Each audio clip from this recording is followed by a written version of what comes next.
tell me, where is your seat? At the G20 table, you can't handle the heat. You looked for your nameplate, but it wasn't around. Poland took your place while you stared at the ground. Yeah, Poland's in the chair and you're out in the cold. The story is over, the influence sold. Embarrassment rising, the bluff has been called.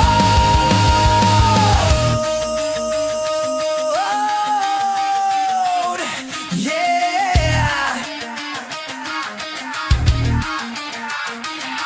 Now the lights are flickering at Luther Lighthouse. Quiet as a whisper, quiet as a mouse. No fiesta tonight, no victory toast. Just the haunting silence of a diplomatic ghost. No mass, cry the comrades, no joy in the hall. You insulted the giant, now brace for the fall. Just fight, revelate.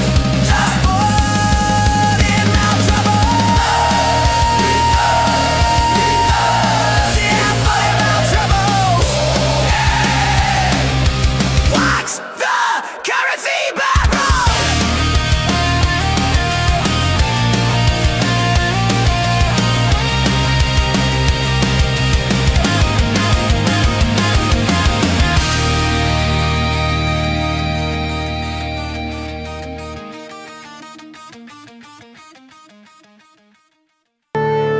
Marvin Devine.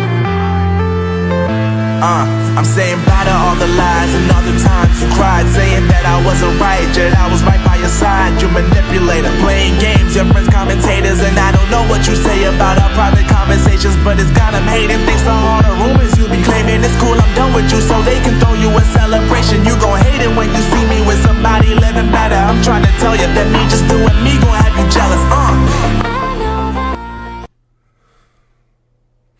Monday, March 16th, 2026. Welcome back to the program, folks. Chris live in central Pennsylvania in our studio with your daily dose, your daily injection, your daily inoculation, your daily immunization against disinformation, misinformation, hyperbole, bogus nonsense, government lies, and media lies, as well as social media lies. We know those too. Welcome back to the program. What is with this beard? It is looking kind of sideways today. How y'all doing out there? Let's take a look at the sound quality. How y'all? Sounds pretty good. All right, well, welcome back to the program. So for those of you who kept noticing my videos appearing on another channel, Courtney, thank you for the $2 super chat. Utah, the crossroads of the American West. Indeed it is. Well, for those of you who noticed my content being stolen by another channel, I asked for it to be removed. It was removed, and then I was attacked. 3 videos that have no copyright violation were attacked, and I've had to refute them. So the clear effort to harm this channel remains in effect, and we can see it. For those of you who are curious about the tulips, you can see they have risen since yesterday, coming up quite strongly there. I've got the purple behind me and the pink tulips behind me. Hopefully they'll be up soon, and we'll see what they look like. Anyway, so Trump has an emergency meeting live, does he now? Let's take a look at that and see. That's if that's going on, then let's get to that. Trump live, White House. Let's see if Trump is live. Okay, yeah, he sure is. Oh, no, this is not an emergency meeting. This is with the Kennedy Center board members. That's not going to be anything substantive. We'll leave it open. If it starts playing, then we'll get to it. But that's not an emergency meeting. That's just, unless this is falsely reported, but that stream is currently live right now. So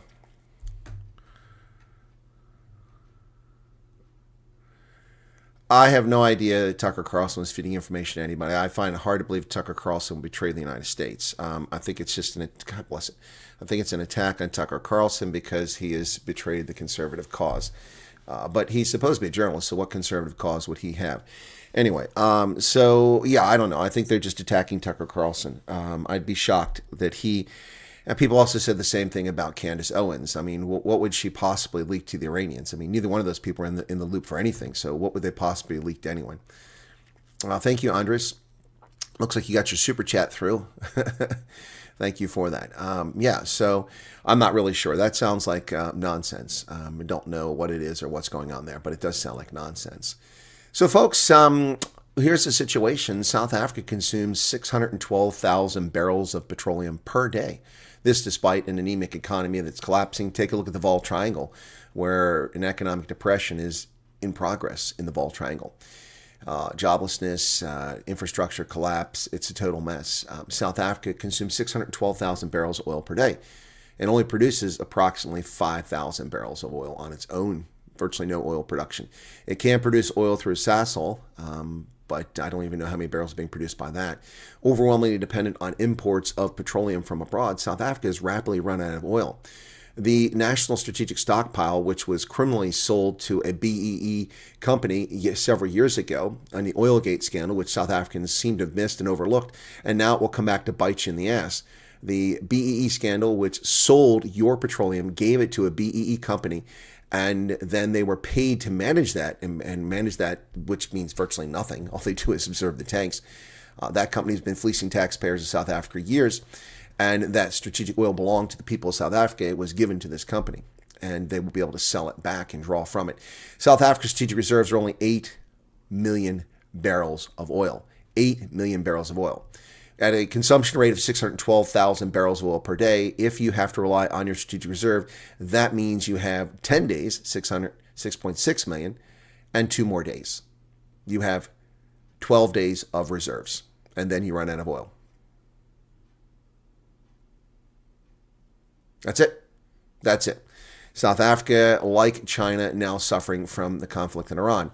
And this is what happens when South Africa's government becomes friends with Iran. Instead of the U.S. offering to ship petroleum to South Africa, which we have plenty of, we are the world's largest petroleum producer, and we're one of the largest exporters in the world. We, instead of shipping oil to South Africa, will continue to ship it to Europe and elsewhere instead of sending to South Africa because of its friendship with Iran. So as the pipes run dry, as the taps run out, as the pump prices escalate in South Africa, what happens to South Africans? Your economy could be crippled if this war continues, courtesy of your friendship, ANC, with the mullahs in Tehran.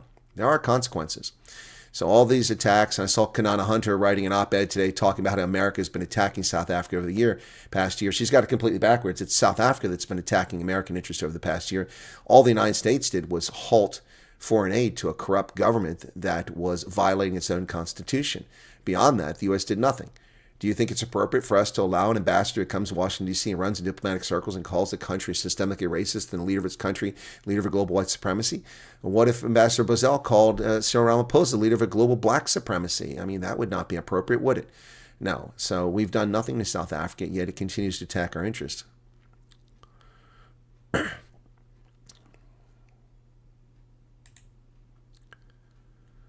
South Africa races to secure fuel as Grade A Mantashe, pushing away from the dinner table for 5 seconds, tries to stave off tapping reserves.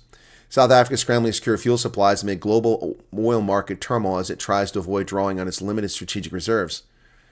Speaking at the Southern African Oil and Gas Conference, Grade A Mantashe said the government is in ongoing talks with fuel suppliers to source additional product and to stabilize domestic supply chains. These engagements are aimed at ensuring uninterrupted fuel availability in the domestic market without immediately using the country's strategic reserves, referring to the 8 million barrels of emergency crude held by the country's strategic fuel fund run by a BEE company. Yes.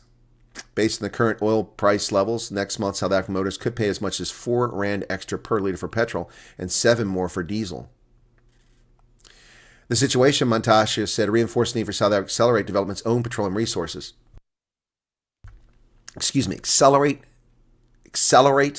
development of its own petroleum resources. Did the ANC and the GNU just come into power yesterday? They now have a plan on accelerating its own petroleum resources. Where has this plan been for 32 years? These morons couldn't lead a kindergarten crash, let alone a country. South Africa must not stand on the sidelines while global energy landscape evolves and while our neighboring countries unlock the value of their resources. We must act decisively responsibly in the national interest to unlock the full potential of the petroleum sector. You have no petroleum sector.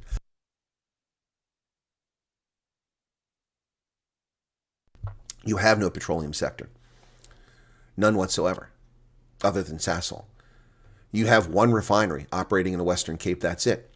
The entire infrastructure you inherited is completely spent, wasted, gone, and nothing. The ANC is a rapacious parasite on the people of South Africa and has destroyed the country. You've lost all the key strategic things you need. You have no strategic energy independence. You have no energy, anything whatsoever. Your energy policy is ridiculous. You've given all of your major mining companies to black interest that are not competent at mining, and your mining sector has collapsed in part as a consequence of that. Also, the rising energy prices and the fact that gold is so deep in South Africa, it's barely worth going after at this stage. One of the world's smaller gold producers now, South Africa, because of BEE in no small measure. People aren't going to invest their money in the country when they have to give their equity to people based on their skin color. That is not a recipe for success. That is a recipe for disaster. And that's what racism gets you, a race to the bottom. The ANC has led a race to the bottom in South Africa, and it's getting worse by the day. Ex-police task force member turned assassin. Who has witnessed these killer? Well, Matapandile Sotena, 41-year-old man accused of killing Shlunga Commission's witness D. Marius Fundameva, Flum, is a highly trained ex-police task force member. Highly trained, really? What, at murdering people? Thank you for the super chat, Nick. Hey, Nick, where you been, man? I haven't seen you in ages. Police on Monday revealed that he acted as a gunman in the drive-by shooting that killed Fundameva outside his home in Brockpound on December 5th of 2025. So not only are the police bribe takers, not only are the police corrupt at the highest levels, but they're also murderers and assassins. How many cops are rapists, too, for that matter? Do we even know? How many women go to police stations only to be sexually assaulted by the police? Does it happen? It's a fair question, given the rapacious criminal. Yeah, that would be Trump. Ladies and gentlemen, the President of the United States, Donald J. Trump.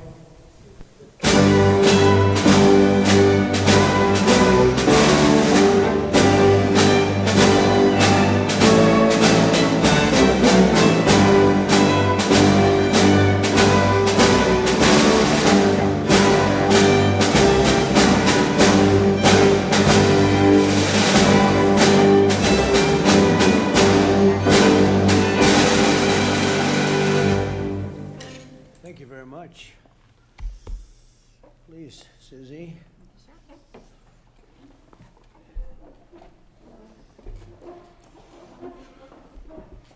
No place like the White House. Do we agree? Agreed. Right, Mr. Kraft? No place like the White House. Thank you very much for being here. Appreciate it. And we'll maybe discuss a couple of general topics. This is a board meeting for the Trump Kennedy Center, but we'll go into a couple of other things that we have the media present. It's always present, unfortunately, constantly. And Thunder just started here. If my power goes out, it's a storm. In the Middle East.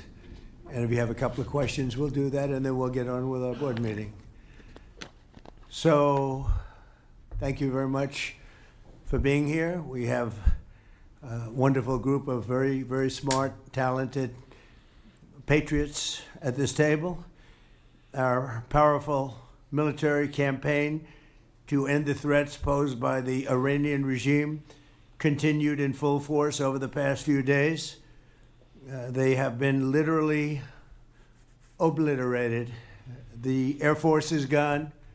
The Navy is gone. Many, many ships have been sunk. They're warfighting ships, but I guess they didn't know how to use them.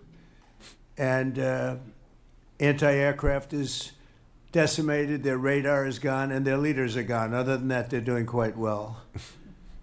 They've been a terror for 47 years, and now I guess the world, through the United States, with the help of Israel, is doing what should have been done many years ago.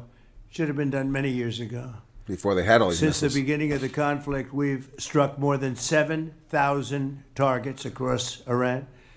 And these are... There's nothing wrong with my sound. The sound coming from the White House is too low. That's the problem. We've achieved a 90% reduction in their ballistic missile launches and a 95% reduction in drone attacks.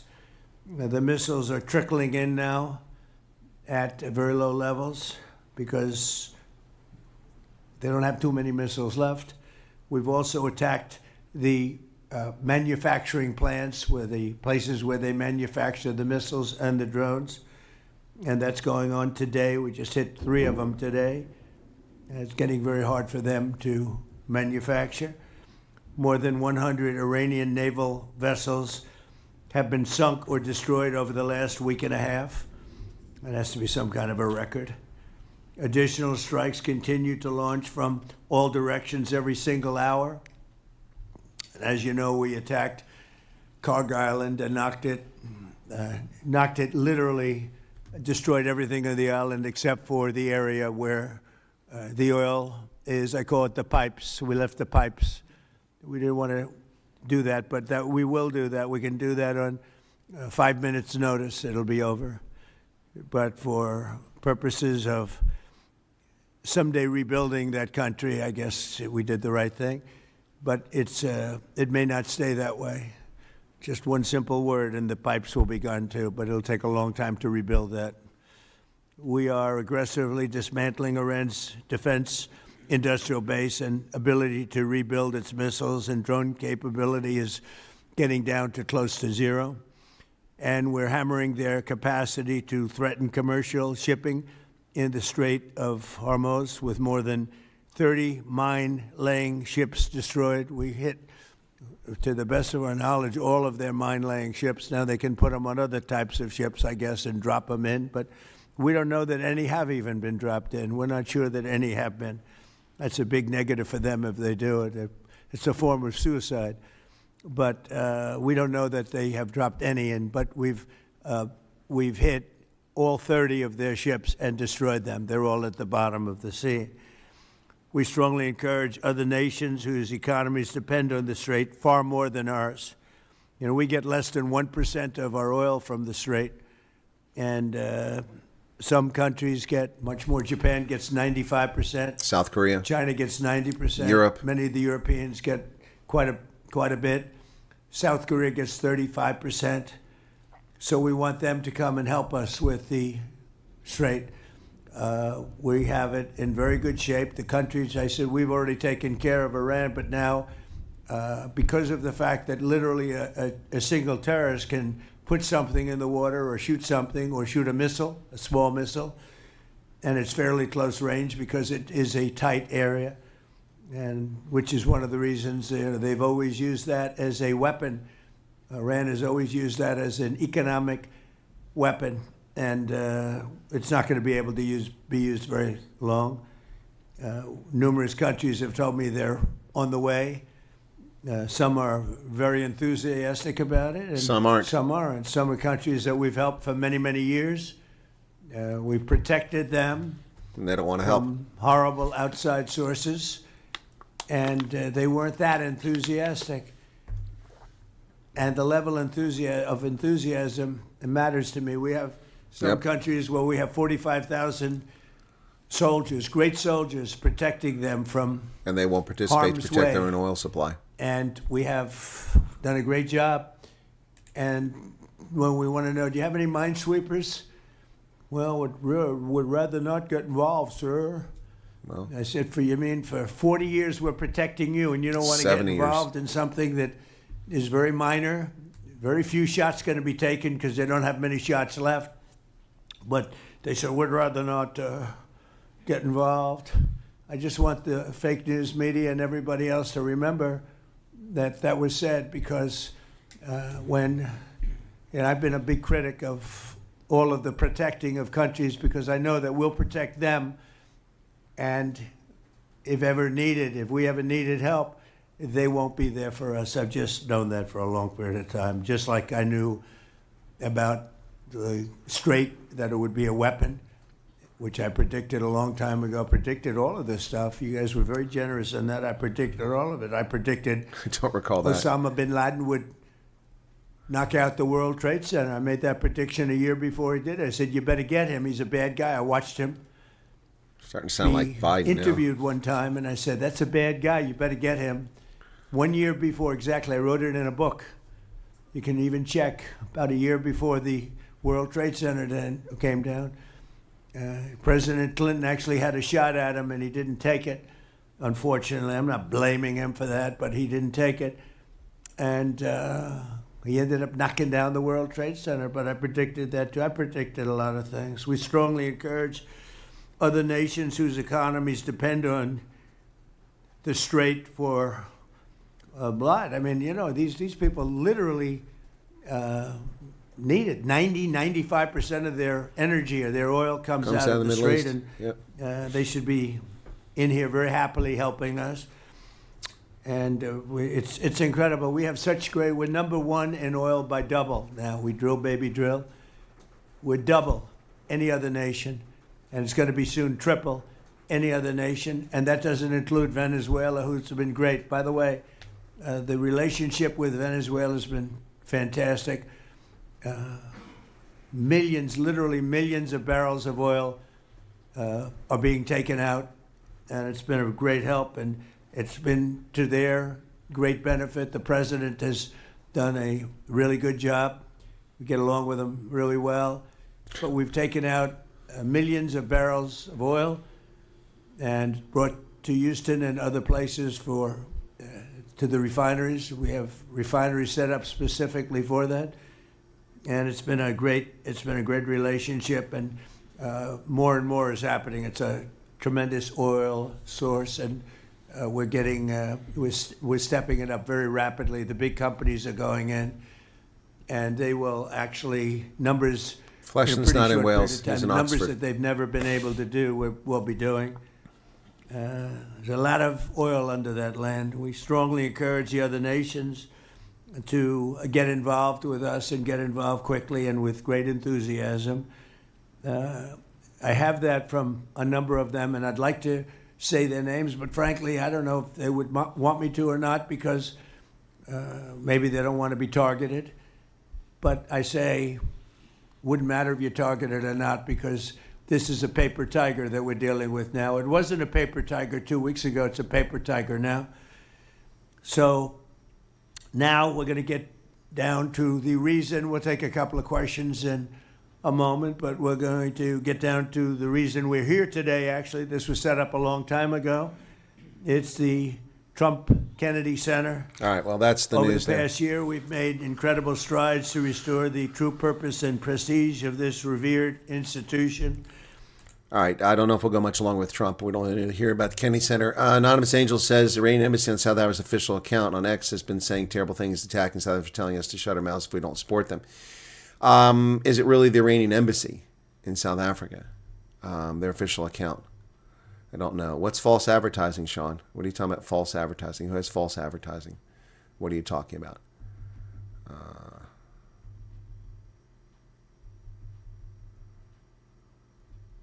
What are you talking about? All right, so the Kennedy Center is really not that interesting. That's not really news. What he uses, little ones, tiny theaters that cost $300 million. Yeah, okay, so let's just go ahead and turn that off. All right, there we go. So I'll go back to Trump later on if we need to, but we're here for the news, so let's get to the news. We were talking about the oil, so moving on. Police, we're at Senzo Mkunu, the suspended police commissioner, intends to return to his duties. So much for the step-aside rule. Apparently, the step-aside rule only applies while you're in charge with internal issues. I thought it was any criminal activity. But Senzo Mkunu is weighing a comeback as ANC step-aside term concludes. He eyes a party comeback amid ongoing inquiries, but he has not been cleared of wrongdoing by the Mshlanga Commission at all. Suspended police commissioner Senzo Mkunu is considering return to his political duties within the African National Congress, according to his spokesperson, Mshengu. He voluntarily stepped aside in November from his roles in the ANC National Executive Committee and the National Working Committee. Followed serious allegations of political interference within the criminal justice systems. But he has not been cleared by the government. He's only been cleared by his party. He's since appeared before both bodies to provide testimony and respond to allegations made against him. So why in the world is he allowed to come back when there's still a cloud hanging over him? Thank you, Anonymous Angel. I'll have to check that out. So on which X page was that? Let me see where that was. That was on South Africa's X account. Okay. Senior ANC leaders and their girlfriends allegedly threatened witness F not to testify at the Mshlanga Commission. In damning allegations before the Mshlanga Commission today, Sergeant Fanny Nkosi, witness F, told the inquiry that he received threats from senior ANC members and members of parliament not to testify before the commission. He further told the inquiry that this included members of ANC's Soshanguvwe branch, including their girlfriends. I didn't even know the Soshanguve had an ANC branch. It's a freaking township north of Pretoria. This was revealed by Commission Chairman Justice Mbuyisile Mchlanga when he explained why Nkosi was required to appear in person before the Commission. Wow. Nkosi told the Commission that his safety risk increased after his earlier appearance. He claimed he received calls and messages from individuals he described as supporters of unnamed ANC figures. My goodness. He's accused of acting as a middleman between Sabia and alleged cartel figures, the Cat Mtatla and Katiso KT Molefe. Wow, the gangsterism in South Africa is just so rampant we can't even keep track of all the players. It's so complicated. Well, ladies and gentlemen, in the midst of a messed up foreign policy with the United States caused by the ANC's sole control of foreign affairs under the failed minister Ronald Lamola, in the midst of South Africa's collapsing infrastructure not being repaired by the infrastructure minister from the DA, in the midst of South Africa's economic collapse and its foot and mouth disease crisis, which has been buried in the news for the past week. No one's talking about the white Minister of Agriculture's failed foot and mouth disease initiative. In the midst of all these problems in South Africa, the Democratic Alliance has stepped forward to deal with the most important issues to South Africa. These are critical concerns. South Africans want an answer on this. They want not the infrastructure repaired, not the gangs controlled, not the military out of their neighborhoods. No. What South Africans really want is to know how the diamond came from Louis Liebenberg. The DA wants the presidency committee to delve into the diamond Paul Mashatile got from Louis Liebenberg. Thank goodness they're on the case. DA Chief Whip George Michaelis urges that Presidency's Oversight Committee to investigate Deputy President Paul Mashatile's links to alleged fraudster Louis Liebenberg and a diamond gift. Mashatile was fined $10,000 for failing to disclose receipt of the diamond, which he surrendered to authorities in December 2024. But they're seeking clarity on the value of the diamond, the origin, and other questions, which Mashatile refused to answer in parliamentary questions last year, and he should have been found in contempt of Parliament.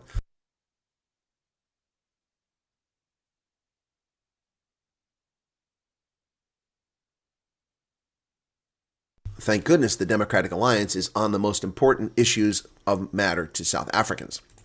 Whew, man, thank goodness the DA is on the case. Speaking of the Democratic Alliance, Alan Winde,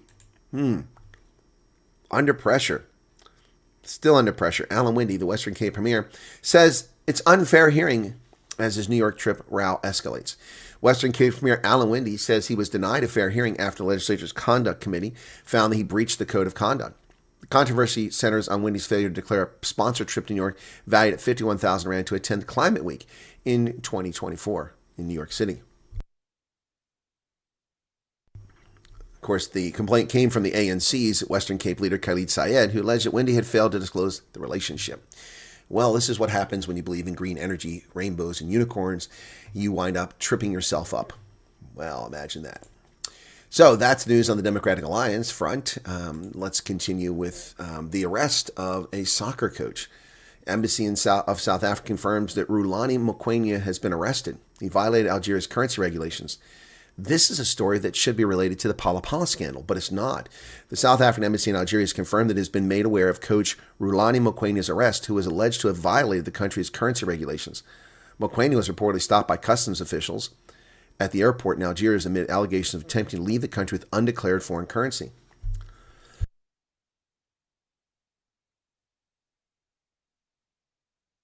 Did he get a payoff while in Algeria? What happened there?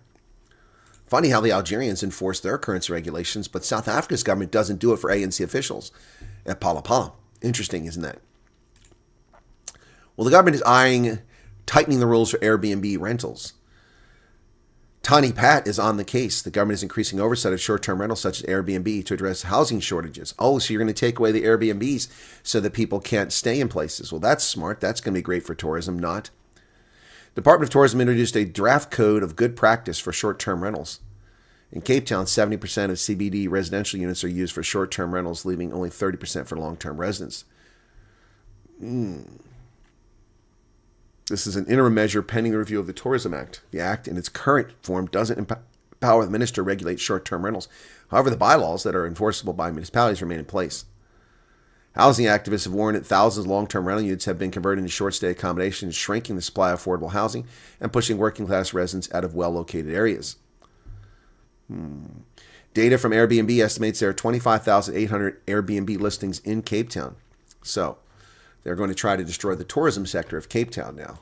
Brilliant. Well done, ANC. That makes a lot of sense. Record ticket sales for the Men's Rugby World Cup 2027. More than 750,000 tickets were snapped up in the initial phases of the Men's World Cup sale. It's a major milestone for Australia as they prepare for the largest edition of the tournament to date, which features 24 teams, 52 matches, and 2.5 million tickets. More than 750,000 tickets were snapped up in the initial phases. The record start is already surpassing the pace set by previous editions and follows extraordinary demand across the initial opportunities, including the superfan and pre-sale phases, as fans from across Australia and around the world move quickly to secure their place at one of the most iconic sporting events. Over half the tickets were sold within the first 6 hours of the pre-sale opening, reflecting sustained and widespread demand. Global reach. Fans from 135 countries have secured their place at the World Cup, underlining the tournament's remarkable global reach and appetite. Australian supporters are leading the way, complemented by strong demand from major rugby nations and passionate backing from emerging teams, including Hong Kong and Zimbabwe. The top 10 countries purchasing tickets for the Rugby World Cup 2027 thus far are, in order, Australia, the United Kingdom, New Zealand, Japan, France, Ireland, the United States of America, and then in 8th position, South Africa. Only 8th, South Africa. The world's leading rugby nation ranks only 8th in ticket purchases for Australia. 9th is Chile, just behind South Africa, and 10 is Canada. Wow, should be fascinating. That shows you the passion of the Chilean fans. Wow, amazing stuff. Fans who were unable to secure tickets during the pre-sale can apply for the upcoming application phase. But getting tickets for this World Cup are very challenging, folks. Ghana and Nigeria come to the party to help MTN. Strong performance key markets, notably in Ghana and Nigeria, have helped boost the MTN Group's annual earnings in a year that the group surpassed the 300 million subscriber total milestone globally. Group earnings before interest, tax, depreciation, amortization before one-off items grew by 36.8% to 98.5 billion in earnings in the year that ended December. Wow. That is quite an impressive outcome for a company that is embroiled in 5 lawsuits over its purported role in terrorist financing in Afghanistan and Iraq through Iran's tie with MTN. Trump has summoned the Congo belligerents over stalled peace agreement. It's a high-stakes week for the Great Lakes region as Donald Trump administration convenes Kigali and Kinshasa for some tough talk about the faltering peace accords. Key officials from Rwanda and the DRC are expected in Washington later in the week for bilateral and trilateral talks at the State Department, according to several sources who told the Africa Report from Jeune Afrique.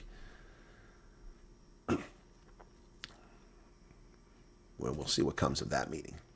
The Republic of Congo held a vote over the weekend, an election expected to extend the dictator's rule. Been there for 42 years. Yep. Ballot counting began yesterday after polls closed in the Republic of Congo, where President Denis Sassou Nguesso is seeking a 5th consecutive term. Results are expected within 2 weeks. The elections were marked by a low turnout as locals did not believe the election would result in change of leadership. From the man who's ruled for 42 years, opposition parties called for a boycott of the election.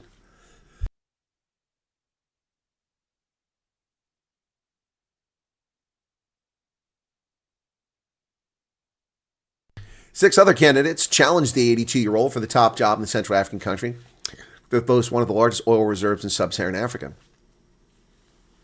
Everyone knows that faced with his 6 inexperienced opponents, President Nguesso will be reelected with a high score as usual.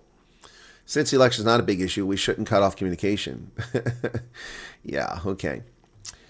He's been running for the Congolese Party of Labor, first came to power in 1979, ruled till 92 when he organized the country's first multi-party elections, returned to power as a militia leader following a 4-month civil war in 1997. Guy first came to power in 1979. 1979. No wonder the country's a mess. Uganda's opposition leader Bobby Wine has fled the country after the crooked elections that just took place there. Ugandan opposition leader Bobby Wine says he's temporarily left the country after 2 months in hiding in the wake of the presidential election in January that kept longtime dictator Yoweri Museveni in office. In a 5-minute video posted on X on Saturday, he said he left the country for critical engagements outside Uganda without specifying where he was or what the engagements were. Odds are he's in Kenya. At the right time, I'll come back and continue with the cause. The pop star turned politician said his campaign is constrained by security forces blocking his rallies and arresting his supporters. Well, at least they weren't murdering them as they did last time. Last election, they were murdering his supporters. Africans not happy about President Trump's bar to entry to the United States for about half the countries in Africa. Sports fans, doctors, and musicians, Africans lament U.S. travel ban. Restrictions on half the continent have been called racist and unfair. We don't come to the United States because we're running away, says one NBA fan. For 3 years, Mohammed Fall saved up for a trip of a lifetime. In 2026, he planned to visit the United States from Senegal. A tech entrepreneur and sports fan, he wanted to see Stephen Curry play basketball, cheer on Senegal in the Soccer World Cup, and check out San Francisco. But then President Trump imposed harsh travel restrictions on Senegal, and Mr. Fall decided it would be pointless applying for a visa. There are 36 countries on Trump's travel ban restrictions. 29 of them are in Africa. Department of Homeland Security said it was slamming the door shut on foreign invaders who have undermined our national security. Many Americans see illegal immigration as a major problem in the United States, but under the Trump administration policy, the people being shut out also include doctors, business people, students, musicians, and tourists seeking legal entry, like Mr. Fall. And for all the talk about how the United States has been aggressive in attacking South Africa, there are no visa restrictions on South Africans. Put that in your pipe and smoke it there, Kanana Hunter. Senegal won the Africa Cup of Nations in January as a strong contender for the World Cup. No, they're not. But Mr. Fall has also been a fan of Mr. Curry for 23 years. Like many African professionals visiting the United States, he is financially stable and passionate about creating jobs in his home country and travels internationally in Europe and Asia. He sees U.S. policies unfair and racist. We don't come to the United States because we're running away. We come to watch the games. We come because America sold us the American way of life. Well, Mr. Fall, unfortunately, your fellow countrymen overstay their visa and work here criminally. And that's the problem. When your country gets control of its illegal immigration to America, then you'll be able to come here. Simple as that. U.S. and Israel attacks on Iran. Well, these are the figures for the 15th day. 17th day. Explosions continue to be heard in the 17th day in Iran, in Israel, and across several Middle Eastern states. U.S. forces struck more than 5,000 targets in Iran since Saturday. Iran's Islamic Revolutionary Guard Corps says it has launched attacks on 27 bases in the Middle East where U.S. troops are deployed, as well as Israeli military facilities in Tel Aviv and other parts of Israel. So far, Iran has attacked 9 countries in the region: Bahrain, Iraq, Jordan, Kuwait, Oman, Qatar, Saudi Arabia, and the United Arab Emirates. Well, they also forgot the stand that they attacked. That's 10 countries. 11 if you count Cyprus. They also attacked Cyprus. Most of these attacks have been intercepted. So here are confirmed casualties across the 12 countries thus far. Iran, 1,444 killed, 18,500 injured. Iraq, 29 killed. Lebanon, 850 people killed. Israel, 15 killed. Saudi Arabia, 2. 13 U.S. military, with 140 to 150 have been wounded.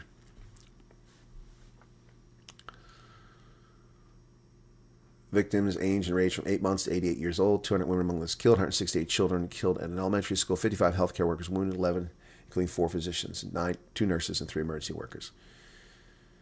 Israel, 15 killed, 3,300 injured. U.S. military confirmed 13 fatalities from Iranian attacks. 1 service member died in a health-related incident unrelated to the attacks. 2 killed in Bahrain. Here you can see the crimes against humanity committed by the Iranians. This building has nothing to do with any military target. That is a building in the commercial district of Bahrain, of Manama, and it was attacked by an Iranian drone. Crimes against humanity.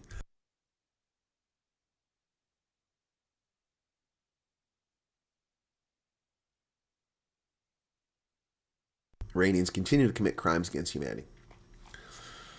Here's a pillar of smoke in Iraq, also attacked by the Iranians. Kuwait, attacked by the Iranians. Lebanon, lots of people killed, but that's in part because Israel's invasion. Qatar, Oman, Saudi Arabia, UAE. And here's where U.S. is present in the Middle East. These are U.S. bases in the region.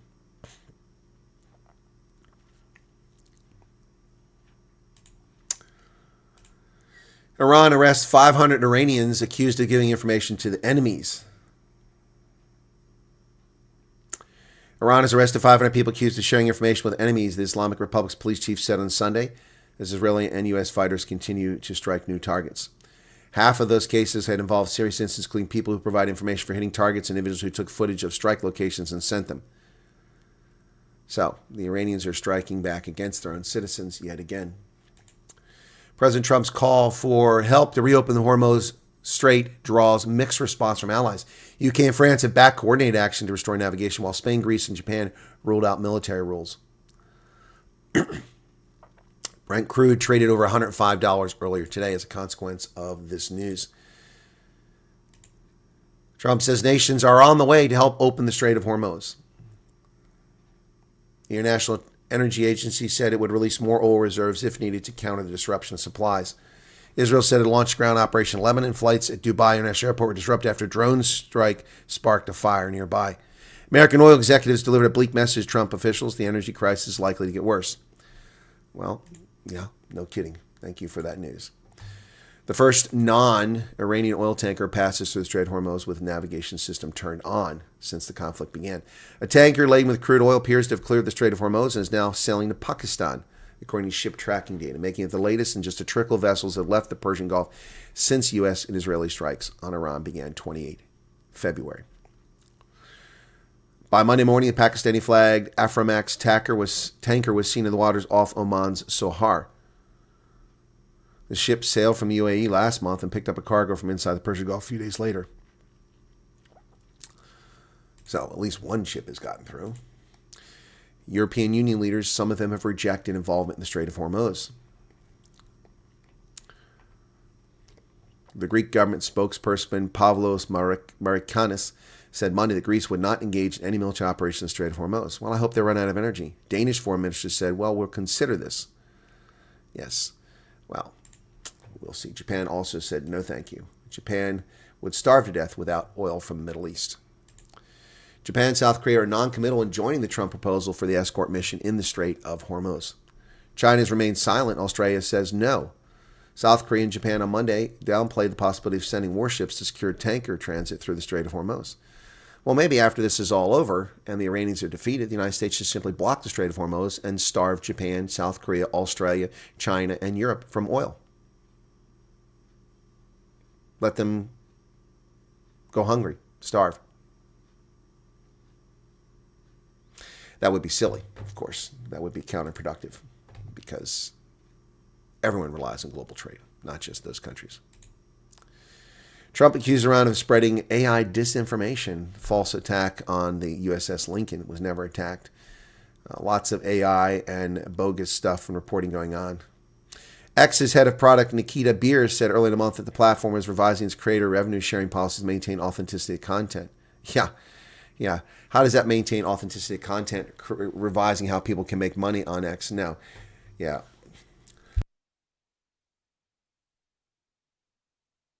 Meta's oversight board, the independent body that reviews moderation decisions on the platforms such as Facebook and Instagram, said that the company must do more to allow users to identify AI-generated content related to armed conflicts. Its approach to servicing AI-generated content must evolve. This includes providing details at scale about the origin of media. Well, it's a bit late. Should have thought of this a long time ago. Poland, once a starving communist bloc country, is now the 20th largest economy in the world. What a remarkable turnaround. How did it happen? A generation ago, Poland rationed sugar. Thank you, Lana Ritz, for your 9-month membership. Appreciate that. A generation ago, Poland rationed sugar and flour while its citizens were paid 1/10 of what West Germans earned. Today, its economy has edged past Switzerland and become the world's 20th largest with over $1 trillion in GDP. It's a historic leap from the post-communist ruins of 1989 to today's European growth champion. Economists say it has lessons on how to bring prosperity to ordinary people. Yep. And it is a consequence of a free market economy. In 35 years, a little less than one person's working lifetime, Poland's per capita gross domestic product rose to $55,340 in 2025, or 85% of the EU average. That's up from $6,700 in 1990, or 38% of the EU average, and now roughly equal to Japan's $52,000. Actually, it's over Japan's $52,000, according to International Monetary Fund figures. Poland's economy has grown an average of 3.8 a year since joining the European Union in 2004, easily beating the European average of 1.8. Well, lots of factors, but free market capitalism is the main reason for it, and freedom of expression. Yep, and proper business laws have allowed Poland. Meanwhile, South Africa has gone backwards. South Africa's economy, which should have surged during this time frame, a country larger than Poland's population, should be a major player. But instead, South Africa is not even the world's top 40 economies. It's 39th, barely making it in there. Protests in Cuba have intensified against the government after sundown, when the protesters are protected by the night and blackouts. Residents in many cities banged pots, and in one town they sacked the office of the Communist Party in an outburst of violence. Liberty, liberty, shouted hundreds of demonstrators as they faced off against police outside a precinct in Moron, a city of 70,000 near Cuba's northeastern coast. Protesters then marched to the office of the ruling Communist Party, where they torched it. They set it ablaze. Across the island, pot banging is becoming louder as Cuba plunges into darkness almost every night, protecting the identity of protesters in a country where the totalitarian government keeps eyes on everyone and a tight lid on dissent. Yeah. Snow and wind batter parts of the U.S. The threat of thunderstorms and tornadoes starting later. This is over the weekend. Lots of snow hit Minneapolis. A guy got a major thunderstorm earlier, but now the sun is out. Crazy weather here. A broad and erratic patchwork of severe weather rumbled across much of the United States on Sunday, dumping heavy snow and making roads impassable in the upper Midwest while damaging high winds swept across the plains. And Hawaii was affected by severe flooding. Portions of the Mid-South readied for late-day thunderstorms. Well, the thunderstorms have hit here today. Big snow in Minnesota, Wisconsin, and Michigan.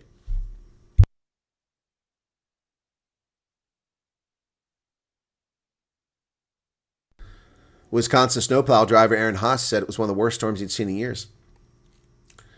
The Apache tribe members are urging the Supreme Court to block a mine from being developed. Members of the Western Apache tribe rushed to the Supreme Court today seeking an emergency order to block a proposed land transfer to a mining company, saying it would destroy a sacred tribal place in Arizona. Tribal members say they've practiced their religion at Oak Flat from time immemorial, but Oak Flat is on government land that also contains nearly 2 billion metric tons of copper, and the Trump administration is carrying out a federal law that called for the property to be given to Resolution Copper Mining in exchange for double the land elsewhere. Apache members say the administration is breaking the law at every turn, violating their religious rights of the tribe, breaking environmental rules by not considering alternative mining practices, and trampling on historic preservation law. Well, they've gone to the Supreme Court. Let's see what the court decides.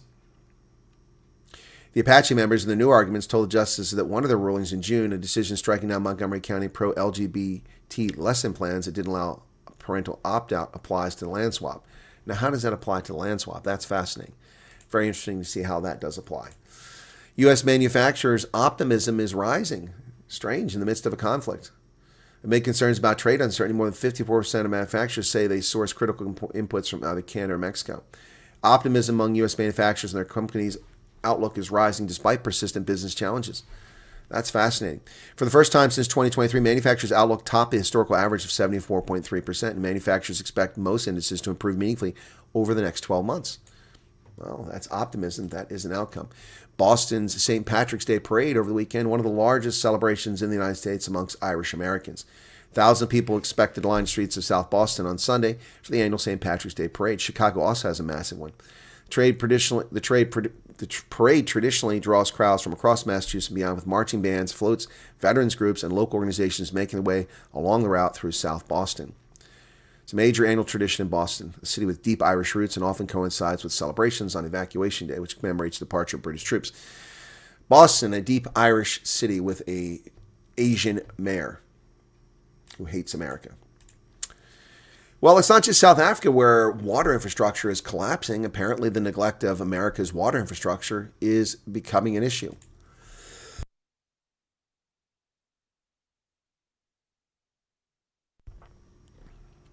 "364 News reports later as a member." Okay, thank you, Max. U.S. cities face water stress amid crumbling infrastructure. Billions of gallons of water lost daily, aging water pipes, and a perfect storm of factors that strains supply. Across large swaths of the United States, drought conditions and the explosion of data centers have brought renewed attention to the future of water supply. But the biggest concern may be something local governments have known about for years: aging pipes and other decaying infrastructure that could threaten supply even when water is abundant. Data centers consume upwards of 5 million gallons of water per day. That's equivalent usage of a town with a population of 10 to 50,000 people. There are at least 4,149 data centers in the United States operational, with another 2,788 announced or under construction. An estimated 6.75 billion gallons of treated drinking water are slipping through cracks in America's pipes every single day. In 2014, the GAO report found that 40 of 50 state water managers anticipated supply shortages in their states under average conditions within 10 years. Jump forward 12 years later, 75% of U.S. city officials and more than half business executives say they expect water risk to outpace other infrastructure threats. Water is not just essential for life, it's the backbone of America's economic strength. Yet today, the U.S. is facing a major water crisis driven by dwindling supply and outdated infrastructure, said Sophie Borg, a president at Schneider Electric, which has a vested interest in water infrastructure. Most U.S. water pipes are between 45 and 100 years old, and many contain toxic elements such as lead and copper. The nation's water infrastructure is aging and underfunded. More than 9 billion existing lead service lines pose health concerns, said engineers. 9 million pipes, that's not a lot.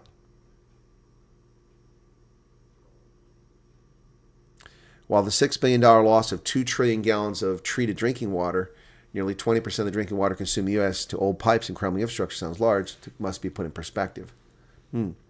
Whatever the case is, this is negligence. Trump is still talking. And it's an honor to have you all here. It's so many of you, Jimmy, so many of you are friends. It's a great honor to have you here. And we're going to do a great job with the Trump Kennedy Center. Okay, yes, please, CNN. Questions, here we go. Well, that was great timing. Thank you, Mr. President. I'm not CNN, I'm Daily Wire, but thank you for the question. Numerous countries have told me they are on their way.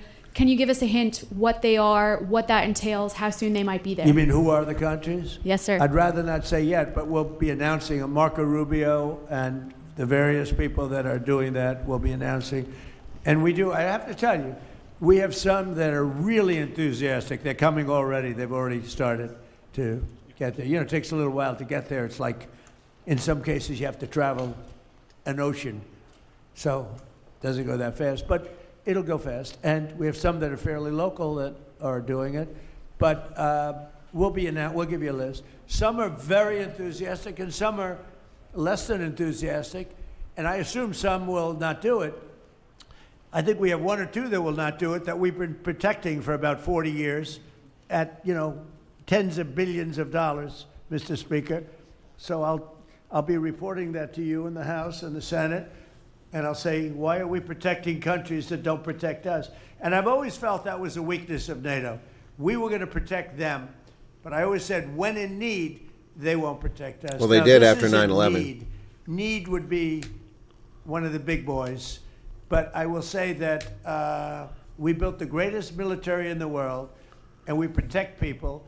And if we need their mine boats, or if we need anything, any piece of apparatus that they may have because of a situation that they have, they should be jumping to help us, because we've helped them for years stay out of wars. Yeah, please. Thank you very much, Mr. President. Can you tell us if you spoken with French President Macron about the coalition to reopen the Strait of Hormuz? Have you been speaking with the French President? What does that mean?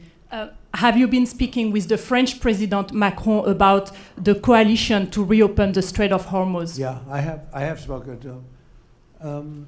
He's been, on a scale of 0 to 10, I'd say he's been an 8. Not perfect, but it's France. We don't expect perfect. Are you confident that France will help with the reopening of Strait of Hormuz? Yeah, I mean, sure. I think he's gonna help. I mean, I'll let you know. That's what I just said, Chris I Meiberg. spoke to him yesterday. It wasn't a misguided war. It was a poorly executed war. Because my attitude is, we don't need anybody. We're the strongest nation in the world. We have the strongest military by far in the world. We don't need them. But it's interesting. I'm almost doing it in some cases, not because we need them, but because I want to find out how they react. Because I've been saying for years that if we ever did need them, they won't be there. Not all of them, but they won't be there. I was very surprised with the United Kingdom. Because the United Kingdom, 2 weeks ago, I said, why don't you send some ships over? And he really didn't want to do it. I said, you don't want to do it. We've been with you. You're our oldest ally. And we spend a lot of money on, NATO and all of these things to protect you. I mean, we're protecting them. We're working with them on Ukraine. Ukraine's thousands of miles away, separated by a vast ocean. We don't have to do that, but we did it. Well, Biden did it. I mean, I have to be honest with you. Biden got taken to the cleaners. But we worked with them in Ukraine. We don't need to work with them in Ukraine. And then they tell us that we have a mine ship around, and they don't want to do it. I think it's terrible. No, I was very surprised. I told him, we requested 2 aircraft carriers, which they had, and he didn't really want to do it. And then right after the war essentially ended, meaning they were obliterated, he said, I would like to send the aircraft carriers. I said, I don't need them after the war has ended and won. I need it before the war. So I was very upset with, not upset, I was not happy with the UK. I think they'll be involved, yeah, maybe. But Yeah, they got one should carrier be that they involved can send, maybe. enthusiastically. We've been protecting these countries for years with NATO. 70 years. Because NATO is us. You can ask Putin. Putin fears us. He doesn't fear, he has no fear of Europe whatsoever. He fears the United States of America and the military that was built by me in the first term. Yeah. You mentioned the significant amount of oil that China derives from the Middle East. Yep. What is the status of your conversation with President Xi in terms of getting China to cooperate, in terms of making the Strait of Hormuz safe for those oil tankers? Yeah. So China is a great example. They get 91% of their oil from the Hormuz Straits, which we protected for years. And it always bothered me that we have these countries. Japan gets 95% of its from the Straits, the Hormuz Straits. And it always bothered me that we're protecting and we don't need them. We didn't need them before we started dig we must. Dig me must, that's the Trump policy of lots of oil. And we didn't use them very much. It used to be at 10%. Now it's at almost zero. We don't need, we don't need oil. We have all the oil we need for ourselves. It's one of the great assets that we have. Yep. We have more than double what anybody else in terms of Production. oil production. We're at more than double any other country. So we don't need it, but we did it. It's almost, you could say we did it out of habit, which is not a good thing to do. But we did it because we have some good allies there. We have some great Middle Eastern countries there, Israel there. So we did it for a lot of reasons. But it always amazed me that we did it. We never asked for reimbursement. And it was really there to serve other countries, not us. And by the way, we have the Sugar King. The same story. Look at that. Alfie von Hool. Alfie, thank you both very much. Huh? That's Pepe here. Pepe. Hi, Pepe. How are you? How are you? Is Alfie in the backstage? Huh? Is he sitting back there waiting for you? No? You doing all right? Pepe is a great friend of all of ours, I think, in the room. That's not true, Tremendous. Cranberry. That's we untrue. appreciate you being here. Election will Great happen to have during you. a war. Thank you. Mr. President, honored. That's great. Both of you. Thank you very much. There's no declared So, war anyway. Go ahead, please. Mr. President, you've said that Iran does want to make a deal. Now, into the third week of this bombing campaign, what would that deal look like? What are the asks that you're making of the They government want to make of a Iran? deal. They're talking to our people. I don't know if they say that to you. Maybe they do, maybe they don't. Don't forget, they are a country that for years, I didn't know this until recently, they're a country based on disinformation. And now they're using disinformation plus AI. And that's a terrible situation. That's a terrible situation. They showed all sorts of things happening in the last There's no reason for 2 debate. weeks that never happened between their First off, there's no declared conflict in the United States. There's no war declared by the Senate. Congress hasn't declared a war. So we're not at war, technically. That's the first thing. Second thing is that elections happen. They had elections during the Civil War. They had elections during the Second World War. Yep. Abraham Lincoln, it looks like it's burning down. No, it's not burning down. Not a bullet was ever fired at it, sir. They know better. They said, this is my first glimpse of AI and what they've done with it. They showed buildings in Tel Aviv burning to the ground, high-rises burning. They showed buildings in Qatar. They showed buildings in Saudi Arabia burning, and they weren't burning. They weren't hit. It was all AI-based. Terrible. It's terrible. And that's their only, I think that's the only thing they do well. They're negotiating, and we always talk. When, somebody said, well, would you talk? Why would you even talk to them? I talk to everybody because sometimes good things come out of it. But I don't know if they're ready yet. They're taking a pounding. I don't know if they're ready yet. And we don't even know their leaders. Look, all of their leaders are dead, as far as we know. But they're all dead. We don't know who we're dealing with. We knocked out the first group. Then the second group met, 88 met to pick the leader, because the first group was all dead, and the second group got knocked out, they're all dead. Then a third group met.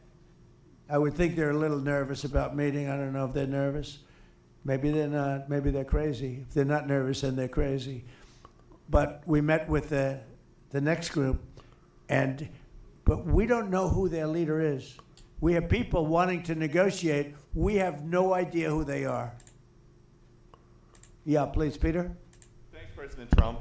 What are your Peter advisors Doocy. telling you about the Ayatollah's son, the new supreme leader? What are they telling you Well, about it's him? not only them, it's you people. I mean, a lot of people are saying that he's badly disfigured. They're saying that he lost his leg, one leg, and he's been hurt very badly. Other people are saying he's dead. Nobody's saying he's 100% healthy. And he hasn't spoken because the Ayatollah would sit and he'd spew hate from a form of a throne. Not as nice as a throne. I like the English throne much better. But it was a fancy chair. His love affair of the But UK he'd monarchy spew comes hate back from into his play. chair. But you see him a lot, right? This one we haven't seen at all. So that could be for a lot of different reasons. We don't know, Peter, if he's dead or not. Now that you've announced, I will say this, nobody's seen him, which is unusual. something else. Now that you've announced that the U.S. has destroyed all of Iran's mine-laying ships, why can't the U.S. just immediately reopen the Strait of Hormuz? Well, we could, but it takes two to tango. We have to get people to take their billion-dollar ship and drive it up. If when Pepe has his big sugar ships coming around and they cost $1 billion, and we say, I think it's okay now, Pepe, take your ship, drive it through the Strait of Hormuz. He may say, let me wait a little while, because it takes ship owners, and these ships are very expensive. They can cost up to $2 billion. So they don't want to take a chance that, gee, I think you'll be okay. They got to know it. So they don't have to set, we don't know if they even set any mines.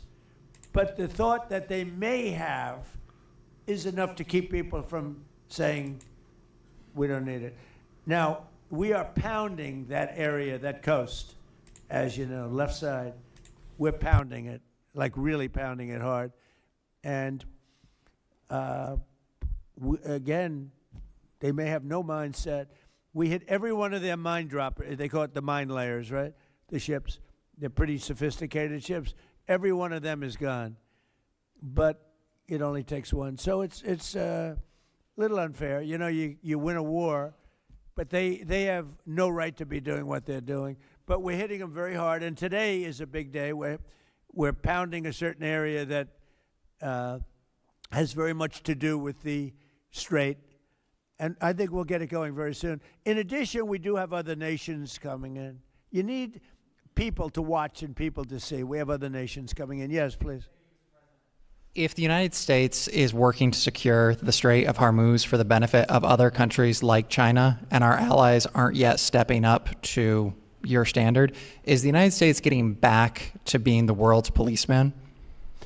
Look, the United States should not be very much involved. They can on a certain basis. They've been doing it for a long time. But I've always said, if you look back years ago, I said, why aren't we being reimbursed? These are the richest countries in the world. Why aren't we being reimbursed for maintaining the Hormuz Strait? And why aren't we being reimbursed for that? I've said that for years. You can go back. They reported on it yesterday. I've been saying a lot of things about the straits. Number one, I said it's the one advantage they have, but that's a suicidal advantage because they kill themselves more than they kill the rest of the world. And there are things you can do with time. There are other things you can do, but I think we're going to have the situation straightened out pretty quickly, and I think we're going to have some good help, and I think we're going to be disappointed in some nations too. And I'll let you know who those nations are. One of your advisors, David Sachs, said the other week that the U.S. should, quote, declare victory and get out of the Iran war. Yeah, He we also can do that. warned that if the conflict escalates, Israel may contemplate the use of a nuclear weapon. Has he shared that assessment with you? No, yes. And Israel wouldn't do that. Israel would never do that. And yeah, there's a theory. You've pounded them to hell, and you could just leave now, and it'll take 10 years for them to build back not nearly what they have right now. And I guess that's another theory. But we want to have it ended so that another president doesn't have. Look, for 47 years, no president was willing to do what I'm doing, and they should have done it a long time ago. It would have been a lot easier. There's no president that wanted to do it, and yet every president knew. I've spoken to a certain president, who I like, actually, a past president, former president. He said, I wish I did it. I wish I did, but they didn't do it. I'm doing it. Yeah. These questions are pretty lame. I don't want to embarrass him. It would be very bad. Lame for his questions. career, even Let's though get he's some better got no questions career. here from the press. Go ahead, President, please. you mentioned. How about the man right Thank you, sir. Mr. President, you mentioned that you're not entirely sure who you're dealing with, who the leadership is in Iran. Do you see a viable opposition movement still in that country following all of the protests that we had seen before the airstrikes and kind of an opposition movement that could become a viable leader in Iran? Well, the biggest problem, and you know, we have brave people in this room, but the biggest problem that I see is that, you know, they put out a warning, and we have the warning. We get everything they get. And it said any protester that goes onto the street will be immediately shot and killed. This is a little tougher than the American way. This is not quite as tough as, nobody can believe it. So I can't imagine, they don't have guns. And the other ones have guns. Highly sophisticated machine guns and AK-47s and other kinds of guns. And they did that with the women. So the women had 250,000, even 500 people protesting a year ago. And they shot women right through the middle of the forehead with snipers. And they didn't have to do many. About 10 went down bleeding profusely, and 250 to 500,000 women went running in the other direction. Because they can be brave, but they're not stupid. And they have no gun. And you have snipers in buildings specifically for this reason. So a woman goes down falling, bleeding from the head, and it doesn't take long for that to spread. And when that spreads, that crowd dispenses. And nobody else has been able to do that to the extent that these people are violent. They killed a minimum 2 weeks ago, 32,000 people. So, and they put out actually a notice 2 days ago. If you protest, you will be shot and killed. So, I don't know. I would say Mike Johnson's the only person I know who has the courage to go out in that kind of an atmosphere. I don't see this Iran embassy, South Africa. Yeah. Have your advisors told you anything in terms of how long we can expect gas prices as high as they are right now? I don't need advisors to tell me that. I know what it is. You know, the Prime Minister of UK, United Kingdom, yesterday told me, I'm meeting with my team to make a determination. I said, you don't need to meet it with the team. You're the Prime Minister. You can make your own. Why do you have to meet with your team Got it, to finally. find out whether or not you're going to send some minesweepers to us or to send some boats? I said, you don't have to meet with your team. It's the same thing here. I can tell you that when this is over, oil prices are going to go down very, very rapidly. So is inflation, so is everything else. But frankly, much more important than short-term, even long-term oil prices, you can't let the most violent, vicious country in the last 50 years have a nuclear weapon. Because the Middle East will be gone, Israel will go first, without question, and they'll certainly take a shot at us before we get our act together and say we got to take them out. You can't let Iran, who's truly a nation of great terror and So where's and this power. comment about them Look what attacking happened. South Africans? I don't see In anything. the last 2 weeks, they weren't supposed to go after all these other countries in the Middle East. Those missiles were set to go after them. So they hit They post a lot. Qatar, Saudi Arabia, UAE, Bahrain, Kuwait. Nobody expected that. We were shocked.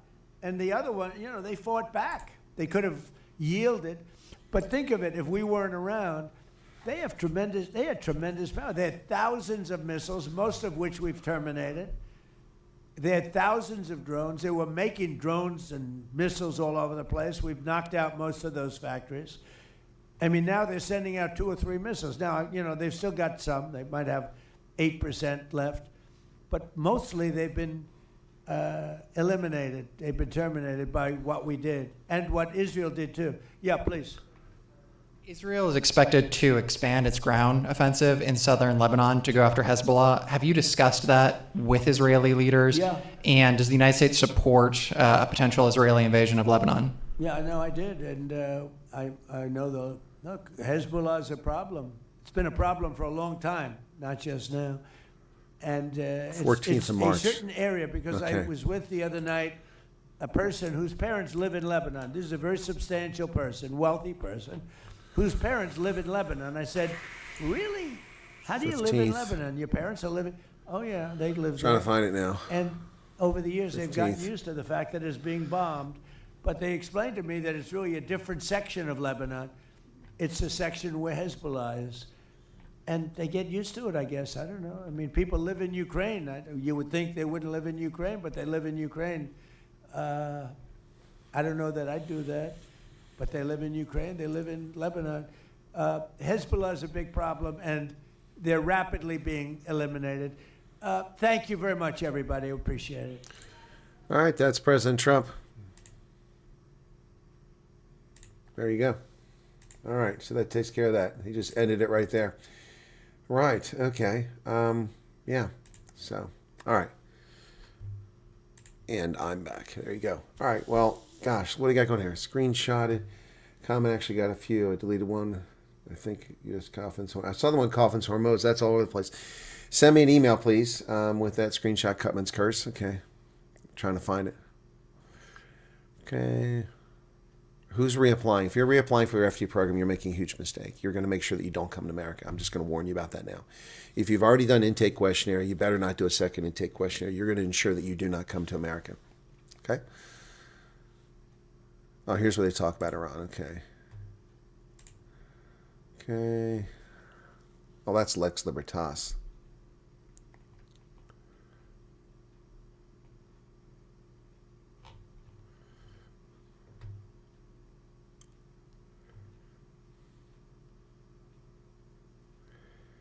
Yep. Yep, exactly.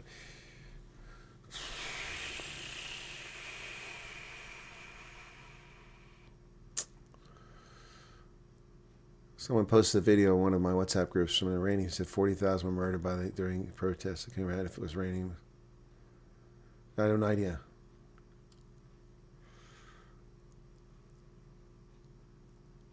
Trump don't put feet on the ground to find uranium. What are you talking about, Mark? What uranium?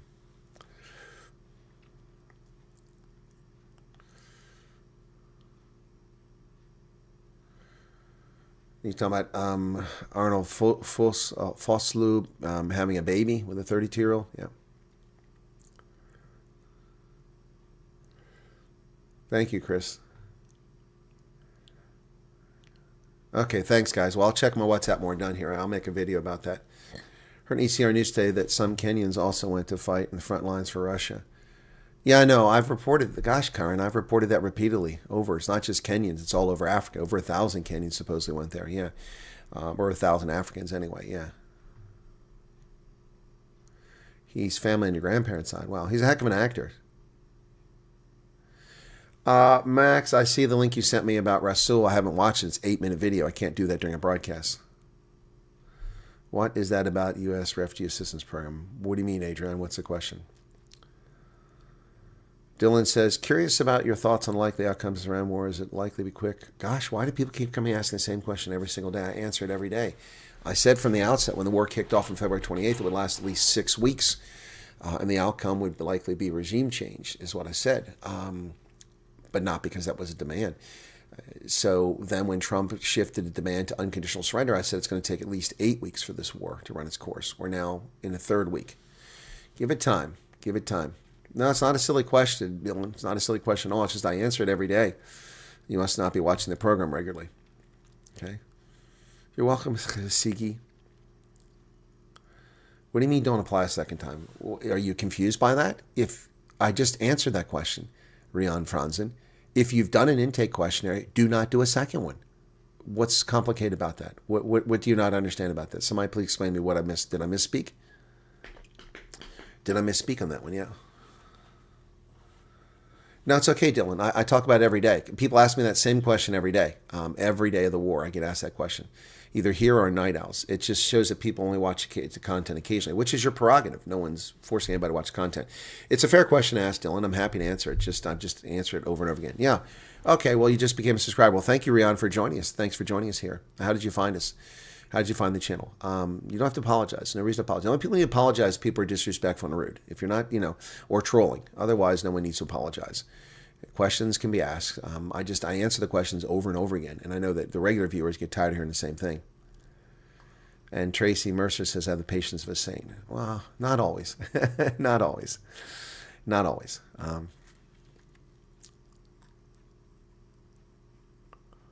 You sent me an email. Okay. Is it under that name? Apparently the murderer of Marius Fundamental, his killer worked as a bodyguard for a tobacco tycoon. Really? I didn't know that. Charles Edward Cook, you're very welcome. Mark Myberg is saying I, and he stopped at that. Yeah, you don't apply a second time. If you've done the refugee intake questionnaire, which was posted on the embassy website on the 4th of November, if you've completed that, do not complete a second one. You're simply going to ensure that you don't come over. Cranberry wants to know how I'm feeling today. The flu is better. The muscle aches are almost completely gone, but the congestion is still there, and the headache is still there. So, yeah, still sick, and working on 2 weeks now. So that's a long time. Are there any changes in the refugee program? In what way, Yaku? What do you mean? It changes from when? From when? There are always changes in the program, but you got to give me a reference point. What reference point? I haven't even seen my interview on Biz News, Johan. I'm sure I got a link to it, but I haven't even seen it, so let me look that up. There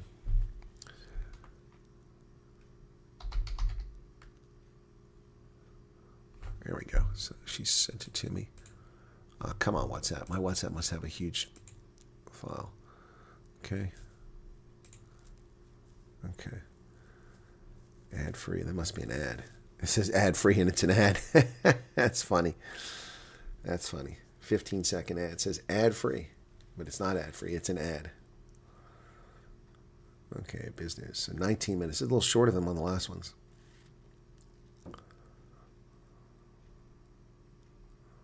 In South Africa and the United States has hit yet another low.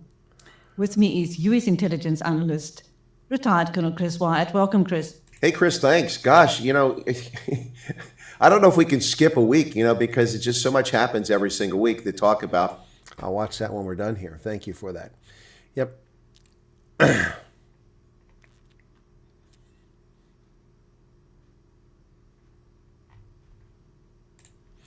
Yep. Anyway, your thoughts on Netanyahu's rumors. Heard you on Biz News interview, but it's weird he's not over the media as usual. Well, yes and no. It is. Hey, Andres, thank you. Hope you start moving soon. Hope to start moving soon. Thank you for the 100 Rand. Thank you. Yes, it is and isn't. That there's obviously censorship, government censorship coming out of Israel, and they're controlling everything that's coming out. Otherwise, we'd see tons of footage on X that we're not seeing. So I don't know if that's part of it or if something happened to him. I don't know that anything's happened to Netanyahu, so I'm not going to lose a lot of sleep over it. I mean, Netanyahu's not a single point of success or failure. And that's the thing about building strong institutions. You can't have a single point of success or failure. No one can be indispensable. If you make people indispensable, then you wind up leaderless and rudderless, and you go around in circles. Thank you, Candace. That video was BS. The program is picking up speed. What video? Oh, Yaku. Okay, hang on a second. Yaku said something. There's a video out there, refugee program stop. Oh, that's nonsense. Where did you hear that at? Quit watching fake news. There's no program stop. It's people arriving every day. I can go in my email account right now, and I bet you I'll find at least 5 emails from people who arrived today or yesterday, not today, because they didn't have arrived today. Arrived today, arrived this morning. I bet you I can find them right now. People say, hey, I've arrived. Someone just told me they just got to Iowa. I saw that before I came live. They just arrived in Iowa yesterday. So, that's bullshit. People got to quit believing the fake news. Oh, the refugees have come home in droves. What a crock. What a total crock. Utter nonsense. People are just spreading fake news. It's just fake news. Zycam is working for you, says Utopia. Okay. Would you do another get-together you did in Texas? Yeah, I do them, Praise. I'm doing another one in Las Vegas at the end of the month. Absolutely. Las Vegas, 27 to 31 March, I will be in Las Vegas. Flying out on the 27th, arriving in Las Vegas late in the afternoon, and I'll be there, coming back very late in the evening on the 31st. Yep, absolutely. I can't do it next week because I have consulting responsibilities at the Army War College, but I'm able to get out of the Friday work, so I'm doing it Monday through Thursday. Yep. Yeah, Yaku Enslin, you got to stop believing the bullshit that people are feeding you. I mean, where do people get this nonsense that the program has stopped? It's like the video or the story that some so-called journalist wrote claiming this Operation Windmill, and all these people are going. It's just utter nonsense. These people are just making things up. It's beyond real. I don't know what to tell you. Yeah. Would I do another? Yes, I do them all the time. I went to Pittsburgh and visited refugees 2 weeks ago, and that's when I got sick. Westhouse, thank you for the 14 rand super chat. So I am the only person that's done this kind of travel. That I can guarantee. No other person. Show me a person that works for the government. Show me a person who works for an NGO. Show me a person that's a media person. Show me any media outlet that has gone to Idaho, Alabama, Texas, New York, Pennsylvania. 5 different locations I've gone, and I'm off to Las Vegas. That'll be 6 here. Yeah, 6 locations that I'm traveling to. And then I plan a trip to New England to go to New Hampshire, Connecticut, Massachusetts coming up probably in April. And then also I planned a trip to Florida, but I had to postpone it because I was sick and I wasn't going to go get people ill. So, yep. So, yeah, I continue to do this at great personal expense. Though, to be fair, a couple times people have helped out with a couple trips, like the Texas trip in particular, but I still spend a lot of money out of my own pocket. Yep. I've seen it mentioned that it could become a war of attrition, but curious if they even have the resources to sustain something like that. How can it be a war of attrition? There's no U.S. troops on the ground. I mean, that's not the only form of attrition, but I mean, they're not taking out our resources. So, draining us of armaments, maybe is that the attrition that people are talking about? There's no war of attrition. We've lost no aircraft to enemy fire. None. We've lost no ships to enemy fire. We've had no ships damaged to enemy fire. This is an amazing campaign. There's 4 U.S. aircraft that have gone down, 3 shot down by the Kuwaitis, our allies, F-18s, and then a KC-135 that we don't know the reason for its going down, but we believe it was either a collision in a refueling incident or it was a mechanical failure. We're not sure which it was, but we'll see. Yeah, the tulips are growing like crazy, bigger with every video. Yep, that's the idea. That's the idea. I love tulips. Yes, I will do another get-together.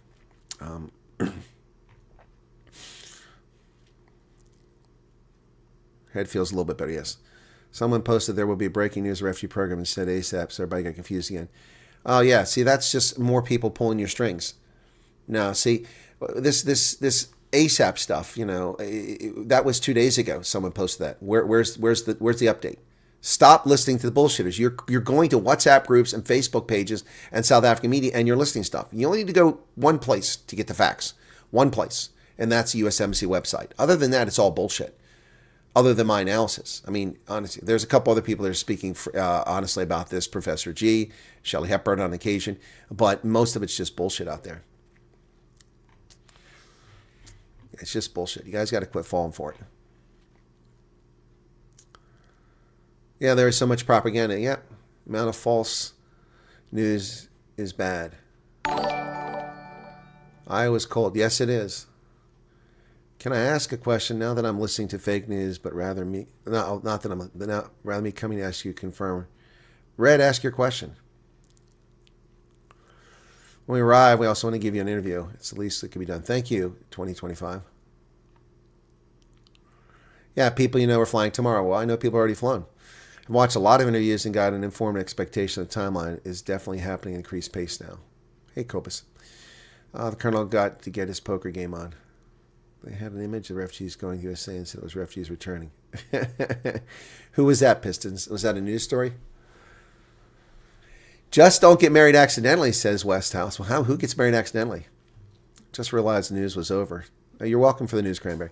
Wish there was rhyme and reason to the program, though. People that had UCS in 3 weeks after mine have been approved and no news. Hurry up and wait, they say. Yeah, enough. I agree with you. The program is picking up speed, but not for us. Seems like we'll never get to our last interview, and our daughter, who is linked to us, has not even been contacted, says Avro. Okay.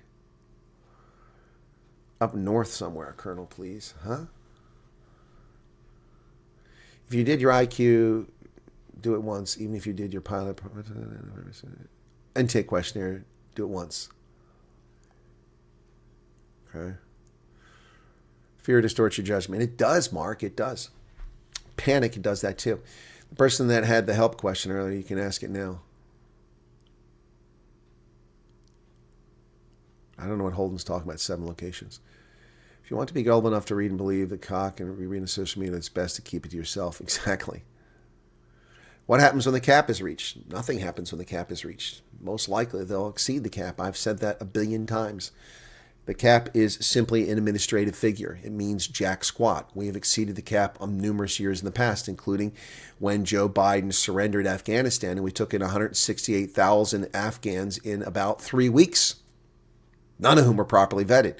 So the cap is artificial. They can stop at 7,500. They can go beyond it. And it isn't 7,500 for South Africa. It's 7,000. So there you go. But no other refugees from anywhere else in the world have been coming in, even though 500 allocations are there for them. Good afternoon from Florida. How's it going there, Joe? Fear controls decisions. Please don't have fear. Yep. I heard that Iran has tried to hold out until the end of March, as President Trump will have to stop attacks. Why would President Trump have to stop attacks at the end of March? Why would he have to stop attacks? What's the basis for that? Yeah, I don't think people understand how well this military has performed a 3-week campaign. It's absolutely unbelievable. Yep. But I have to give the Iranians credit, too. I mean, despite being decapitated, they have continued to launch and attack and commit crimes against humanity, attacking civilian targets across the Middle East, causing death and carnage. Their ability to do so has been amazing, although it appears to be waning now. Attrition is that Iran makes it too expensive in the sense of pressure coming from global market due to oil price, not the military. Ah, okay. Well, that's not attrition. That's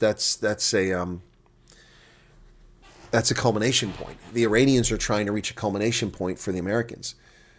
Yeah, they're trying to reach a culmination point, and can they achieve that? I don't know. I don't think so.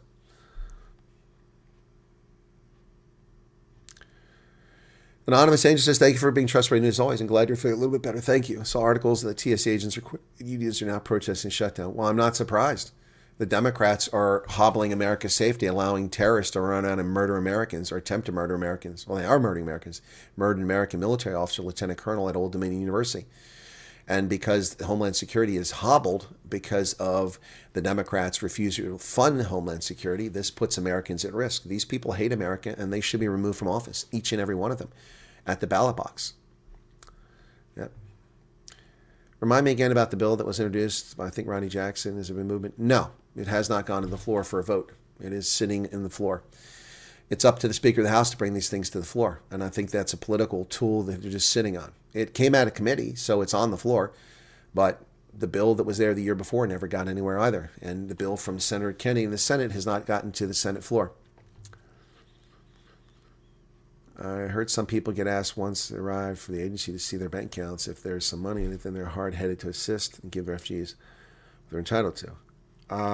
Okay, I've answered this question, and you've asked it before, Red, if I'm not mistaken. I don't know why it keeps getting asked. I've answered this question. If you have resources, then what you get gets reduced by those resources. That is correct. But how do they know what you have? You tell them. So you make your own decision on what goes on there. You make your own decision there. Yeah.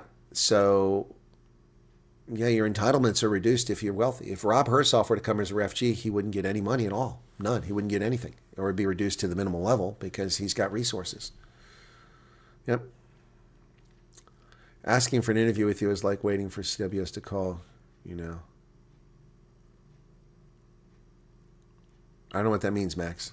What does that mean? I've got several people in the queue for an interview, but I'm not well enough to do interviews. Yes, Joe, Nas Bota moved to Kansas a few weeks ago, and I can confirm that. I've been in touch with Nas, and he's told me that he's moved to Kansas. Yep. Yep. So I don't have to rely on South Africa's media to know that because I've been in touch with Nas Bota.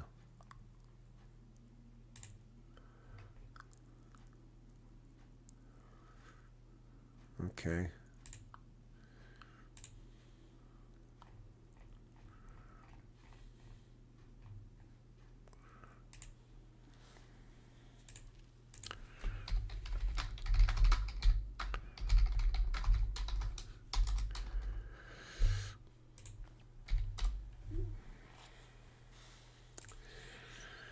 You think Southern's going to turn around? Not at the rate it's going. Not when the ANC is being so hard-headed. Yep. I have to put up a website now, the intake review. Huh? Excuse me. Censor News. The biggest reason I don't read Cockpot 24, you have to fact-check everything. Yep. God bless it. It just jumped on me again. How can I make contact? Adrian, you send me an email. Yes, are these all new people? Mods put the email up repeatedly. Plus, it's on the channel. You just have to go look for it under the information about the channel. Yeah, the cap is suggestion, like stop signs in South Africa. Suggest that people applying since January go back and watch the Colonel's programs from about August last year. You understand the program better. Well, I suggest, Bitter Ender, that they go back and watch my videos from February last year, which lay out the program and explain background checks and medical checks and entitlements. Yep. Well, the focus is obviously on Cape Town for the Airbnb, but it would affect the whole country, most likely, Meerkat. What if we had interviews and medicals before the release and nothing happened since then? Do we need to do one? No, you're not supposed to, according to what the website says, Chris. Read the website. Don't believe me. Go to the U.S. Embassy website, read the intake questionnaire, and it will tell you. If you've been interviewed and contacted, you're not supposed to do an intake questionnaire. How about a YouTube video with Shelley? No. The woman has committed defamation against me, and until she apologizes online, I'll never talk to her. Why would I do a video with her? She's a nasty person who attacked me because she has a vested interest in this and whatever. I've been fair to her. She has been unreasonable and is a nasty person. And when she apologizes and she means it, then I'll consider talking to her. But until then, why would I talk to someone like that? She's lucky I haven't consulted lawyers. It's really difficult to not grasp for straws when you've been ghosted in months of nothing, but keep trying to be patient. I got you, Reddick. Don't know if it's just me, but the more I look around, the less minority groups I see. Not even just whites, but coloreds and Indians. There's just less everywhere, says Neff.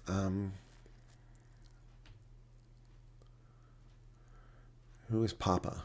I see Papa here. Somebody named Papa wrote something. Don't see it. Okay. But 2025 is saying, I don't think it will. Look at the comments on post. Man, the people have a lot of hate today. Some so the Palestinian refugees must stay and Europeans must go. The hate is embedded. Yep.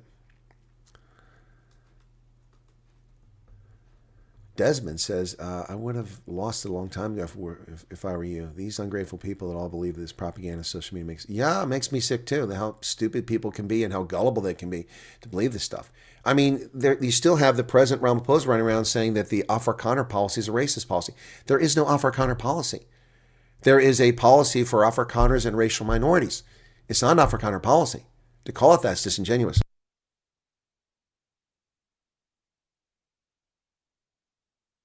Sorry. To call it that is disingenuous. It's frankly dishonest. The program, I have shown it, and in South Africa, some South African media actually covered the story, saying that there are more than just white farmers here. In fact, white Afrikaner farmers are a distinct minority amongst the 3,500 people that arrived by the end of February. A distinct minority, not even close to a majority. Not even a plurality of the people that came over were farmers. That just isn't true. Coloreds are here, blacks are here, Indians are here, and people refuse to accept that reality.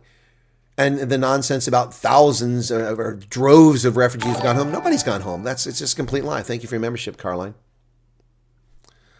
Just, I mean, it amazes me how gullible people are.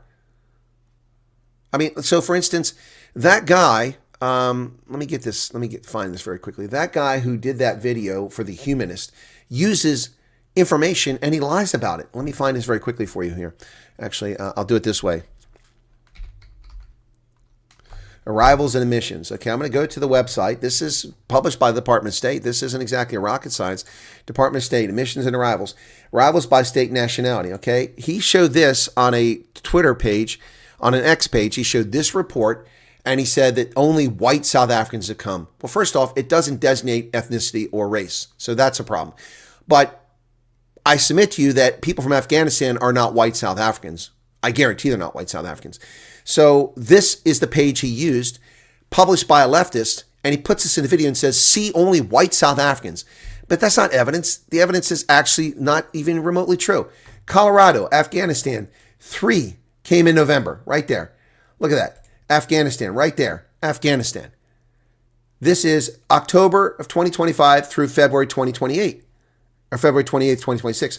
3 Afghans. Now, that's not many people.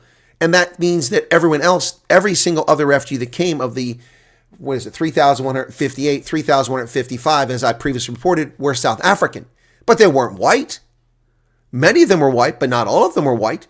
And 3 of them, of those 3,158, came from Afghanistan. And the guy put that up as evidence. And he had 375,000 views on that bullshit video. Pure propaganda, and people fall for it. They believe any bullshit that some idiot puts in front of them. It's unbelievable. There's the facts. There is the information. It's not doctored. It's not altered. It comes from a U.S. government website. Sasol has capacity 150,000 barrels a day, but I doubt they're not running at full capacity, Mike. They're only running about 97,000 barrels per day, and the country's producing about 4,500 barrels of natural petroleum on its own. So there's 100,000 of the 612,000 barrels you need per day. You got a problem in South Africa. You're welcome, David Potgieter.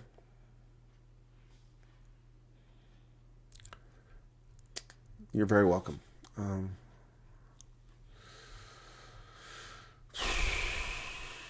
Just joking, I had 1 interviews, but you're not well, so it's heaping up. Yeah. Does anyone know where we can get acknowledgement of resettlement proceedings, documents to take a child over? Carlene? I don't know what document you're talking about. Take care, Arno.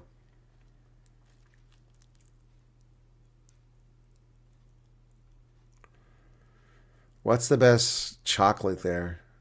Ghirardelli makes very good chocolate out of San Francisco. Hershey chocolate sucks. That's what I've got on a Hershey Bears jersey shirt. Hershey chocolate sucks. Not a fan of it. I eat European chocolate. Toblerone, Ritter Sport. They're my favorites.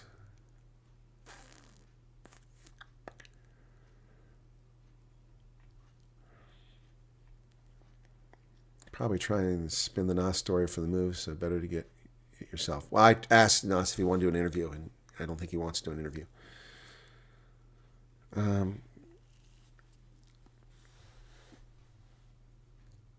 Well, it wouldn't be the first time the U.S. and Chinese have worked together in the military. We've worked together in Africa on peacekeeping operations with the Chinese. I want to know if anyone can assist me with, and my wife, a place to rent for 2 or 3 months. We need a place around the West Rand if possible. All right, if anybody has a place that they can rent in the West Rand for 2 to 3 months, send me the email. And Gray Man, also send me an email.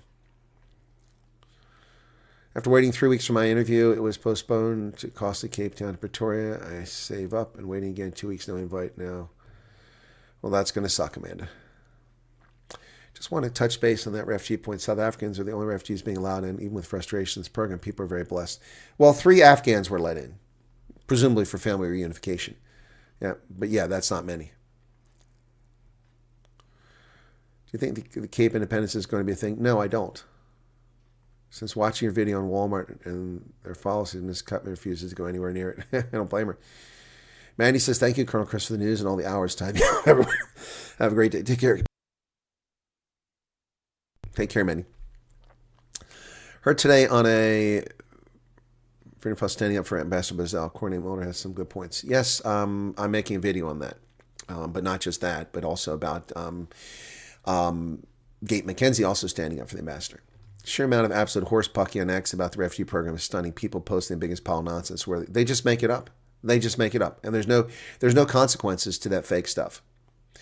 Yep. So the guy who stole my 6 videos and posted my entire video on his channel, the so-called Nigerian channel, didn't even get a strike. Channel wasn't removed. Channel still operating, still posting videos. What kind of crap is that?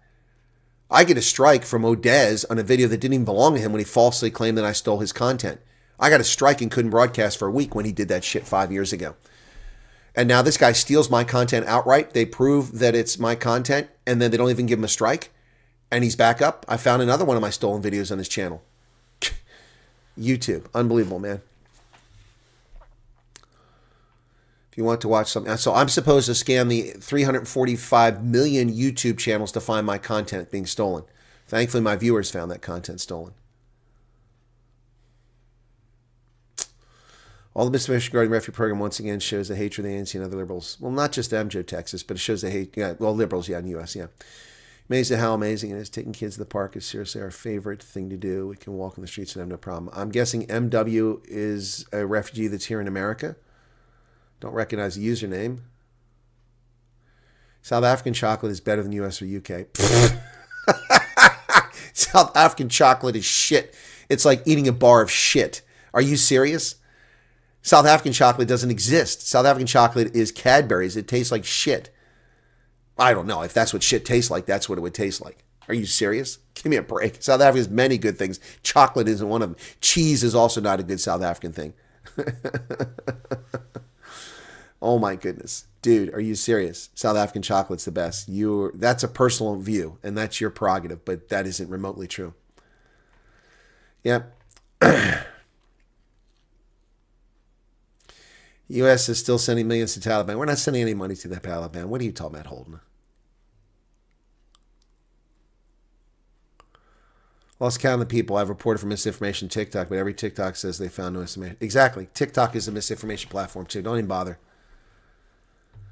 The only people that are accused of misinformation are fact tellers on there. I had a live stream canceled by TikTok, and that's why I don't trust the platform, because I was talking about China. And the Chinese own it. So one of the little hate mongers reported me, and I was cut off in the middle of an hour and plus stream when I think I had 45,000 people watching it, and I was cut off. Yep. So I just don't trust the platform. X has a nuclear amount of disinformation floating around lately. Yep. So who is shadow banning you then, Colonel? It's BS. I also noticed my ex is only feeding me leftist BS from Iran. Well, who's shadow banning me? YouTube still shadow bans me. They also do not live by the obligations that they're supposed to for creators. For instance, the guy who stole my 6 videos, the entire video. He didn't use part of my video, which is fair use. He stole my video, my entire video, and posted it on his channel, and I lost thousands of views and revenue because of that. And there are no consequences for him for doing that. Not even a strike. He's still posting videos and still stealing content. Yeah, so that's also part of the problem. But I was falsely accused of community standards violations repeatedly 6 years ago. Never violated a community standard and had to deal with endless bullshit from the platform. Also, X doesn't promote any of my content. None of my content on X gets promoted. I'm stuck at the same number of followers on X. I grew a lot last year, but it just died. So let me just go to X and see what my followers are. Hang on a second here. X, I think it's 13,700. People just don't follow me on X because they hide my content. 13,700 followers. Hasn't gone anywhere. Yep, so my last video about refugee arrivals has 3,400 views.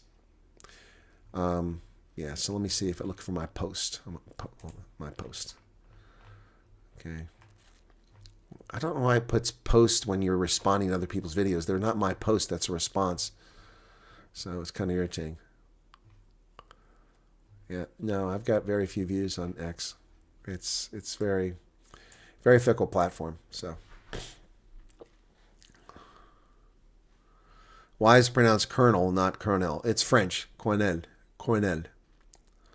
and that's how it wound up being pronounced in English. Same reason why it's not pronounced Maryland. The state of Maryland is not Maryland; it's Maryland, which you think would be spelled MERYL, Maryland. but it's Maryland, not Maryland. It's because how people pronounce things. Look at the Irish. They can't pronounce anything correctly. Okay. Almost all chocolate sucks from back when they stopped using cocoa butter to make it and substitute veg fat. Yeah, exactly. Exactly. Heidi has 680 followers on X. In a card case station, rugby card collecting won't be damaged until you give it. Well, thank you, James. That's pretty kind of you. Security Council voted mine to extend the mandate for the mission in Afghanistan. Okay. Yeah. Yeah, YouTube also falsely accused me of waving a weapon. I got a strike for that. I got a strike and a video removed for waving a firearm. There was no firearm. It was my finger. I was accused of waving a firearm on a video. Yep. Yep. I checked by A and the video was banned. I got a strike on it. Yep. Yeah. No, it's just evil. A commandant is a major. No, I wouldn't be a major. I would be a colonel. There's a difference. A commandant is a major. It comes from French as well. Yeah, well, it wasn't funny at the time, Heidi, when you get harassed by social media for doing nothing wrong. So, for instance, when LinkedIn, as COVID started, when LinkedIn, they started allowing people to do live broadcast on LinkedIn, it never caught on because of the way they did it. It was a woke approach. I applied as a former university professor, a published author, an academic, a retired intelligence officer, a diplomat, all those qualifications. And I had a huge following, about 10,000 people, almost 10,000 people on LinkedIn. I applied and was denied. Every person that they let on there was a woman or black or Hispanic. Every single one of our Arabs. They did almost no white people have live broadcasting when LinkedIn did that 6 years ago. So screw them. I don't bother putting stuff on LinkedIn much anymore because it's just it was bought by Microsoft and turned into a woke piece of crap. Yep. Yep. Anyway.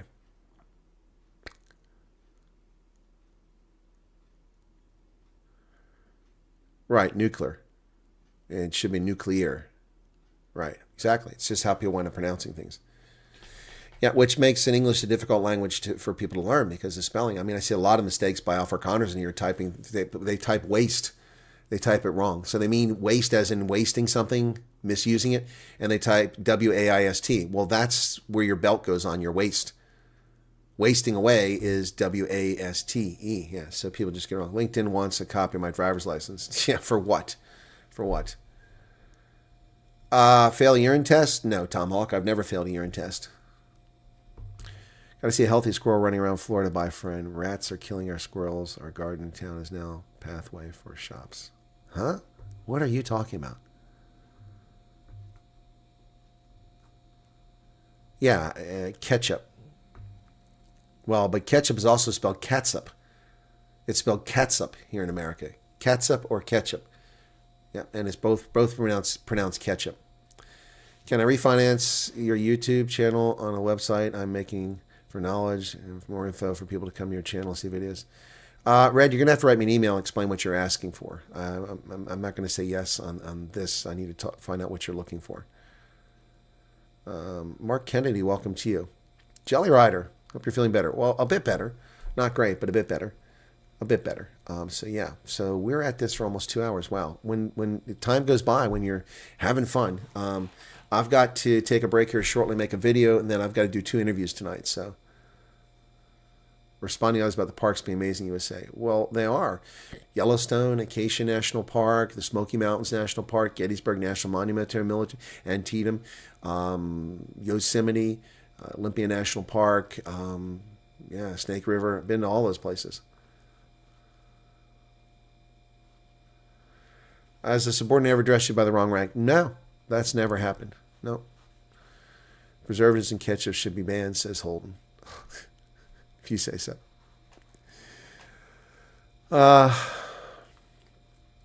Yeah, that's right. Worcestershire sauce. Where do you get Worcester from that? That's not Worcester. Worcester would be spelled different. That's Worcester. Or Worcester, to be honest. But it's pronounced Worcester. Yeah. Yeah. How do they get that? No, Malcolm, it's not tomato sauce. Tomato sauce is what you put into spaghetti. Oh, I know there's a lot of people stealing my content on TikTok. Nothing I can do about that. I have no idea what I'm having for dinner tonight. I haven't thought about it. Thank you, Gray Man. All right. Yeah, I have no idea what I'll be having for dinner tonight. I know I'm hungry right now. Worcester sauce is the bomb. Yeah, I'm not a big fan of Worcestershire sauce. I do like Maggi, though, which is similar. It's German. Confine is divorce sauce. Hey, Dion Seeley, what's going on? Yeah, Jelly Ride, I'm sure a lot of my content was stolen on Facebook. That's why I started putting things on Facebook. And now I have 11,000 followers, although it's slowed down.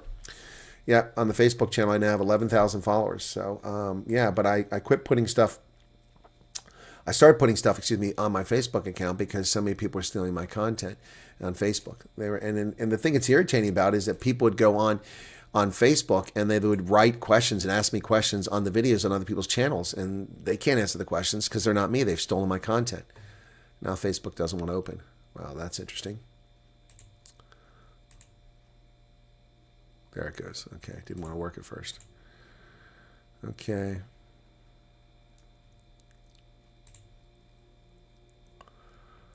I have 11,000 followers on there now. So here's the Facebook group. If you want to join me on Facebook, you're welcome to do that.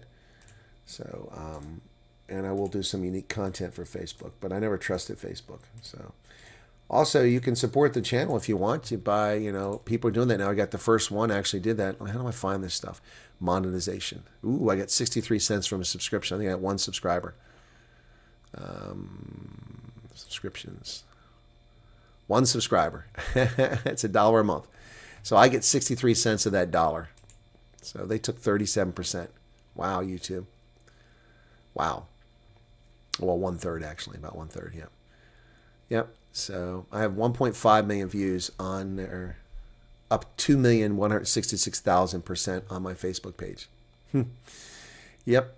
There you go. So anyway, yeah, so that channel is growing a little bit there. So did somebody just subscribe? No, they subscribed here. Okay, if you get your green card after a year via the refugee program, is it true that if you visit, you'll lose? If you'll visit what, Barry von Vijk? You don't lose a green card. You do have to be resident in America for periods of time. You can't be out of America for a long period of time once you have a green card. That's true. You can go visit places, but you can't. You can surrender your green card if you, like, you have a green card that says you live in America, and then you go live in Canada for a year, you could lose it. How's the wine compared to South African wines? California wines are quite very, very good, and we have wines all over the country, so wine is fine here. Doug McGregor seems to be very anti-U.S., same with his Ukraine war videos, very pro-Russian, and now seems to be pro-Iran. Yeah, look, whatever. Doug McGregor has been making videos for a long time. He has a big audience. He's famous because of the Battle of 73rd Easting, and I'm not famous, even though we did the same damn stuff, so whatever. I really don't care. I'm not going to comment on Doug McGregor or Scott Ritter. They can say what they want to say, and they can mislead people as much as they want to, offer their opinions. Unlike me, you'll find that many of their predictions turn out to be completely wrong. Completely wrong. Completely wrong. Yeah, you have to reapply. Yeah, well, exactly. Exactly. That's what I mean. You have to apply. You can't just come back. Nearly $1 per subscriber. You best not get too many subscribers on Facebook. The haters definitely say you're profiting for FGs.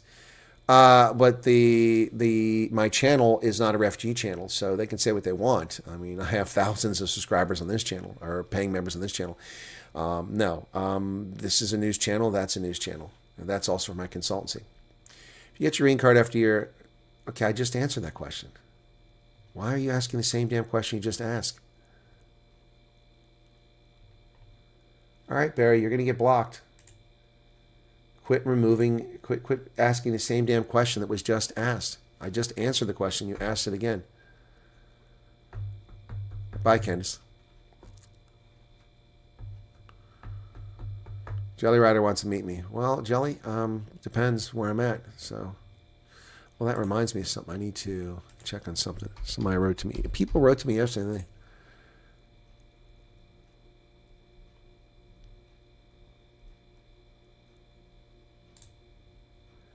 All right. Oh, come on. WhatsApp. Acting up. Come on. Gee, many crickets. Gee, many crickets.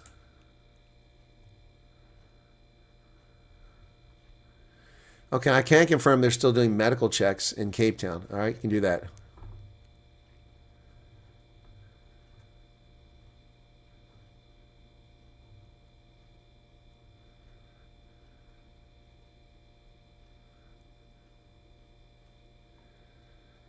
Okay.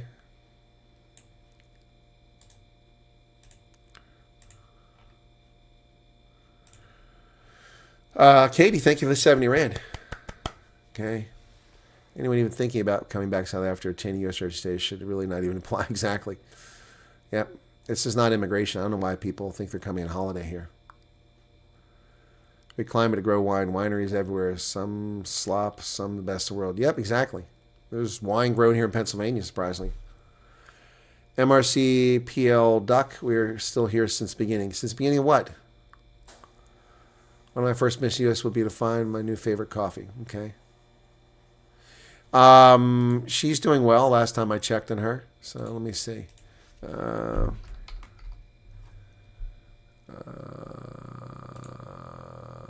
bless it.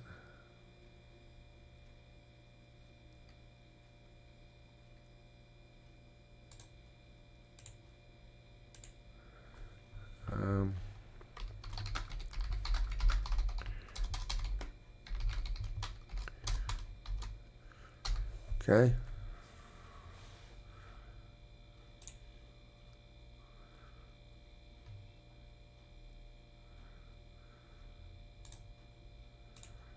Okay. Yeah, I just said they're doing medicals in Cape Town. I have some news reference. My ticket was deleted, all sorted through a new date. No CWS will email. Okay, all right. So you're good then, Veroshka, because you're going to tell me today or tomorrow. So, all right. So I told you not to panic.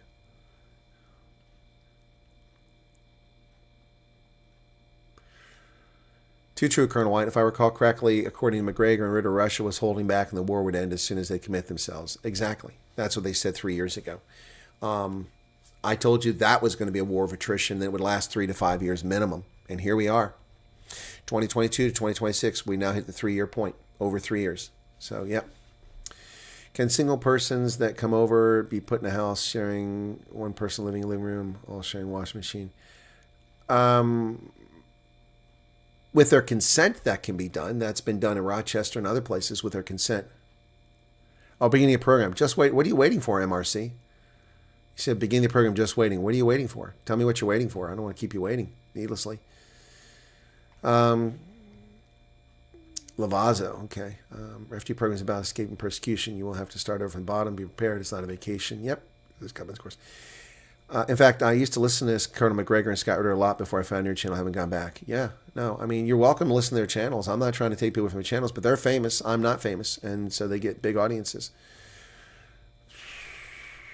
Okay.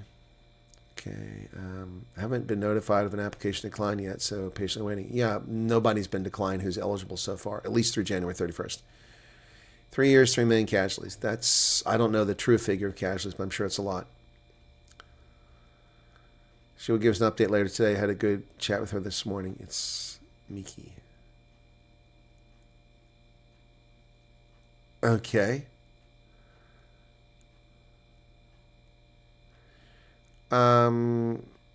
Forced to sign a lease or leave within an hour. No, they can't do that. That's not legitimate. So I don't know anything about that case. See, people aren't telling me about these things, so that's not legitimate. Haven't gone back because analysis isn't there, whilst yours, as far as I've seen, is on the ball. Yeah, I know. So, look, nothing against people who were, chemical weapons experts or specialists, or who were, cavalrymen, but that doesn't make you a geopolitical analyst, Anyway, what's Obama's flexibility plan? What are we talking about? Anyway, all right, 2 hours, folks. That's going to be it. I've got to do 2 interviews this evening, plus I need to make at least 1 video, possibly 2, and check my WhatsApp for everything that came in while I was on here. So you guys take care. Yep, I'll send you her number. Explain. Okay, all right. Okay, guys. There's another total stranger's home in a 2-bedroom apartment. Luckily, they had friends they could go to. Yeah, well, that's they can't do that. They can't do that. So this is part of the corruption. So I'm trying to expose the corruption that's going on in the refugee program now. So we'll do my best. All right, you guys take care. Thanks for being here. Appreciate your support for the channel. Did we get any super chats in the stream? Yeah, we got just a little bit. Okay, thank you for that. All right, that's going to do it for now, folks. We'll catch you later on. Be well. Cheers. Tonight, night owls, if I feel well. Cheers.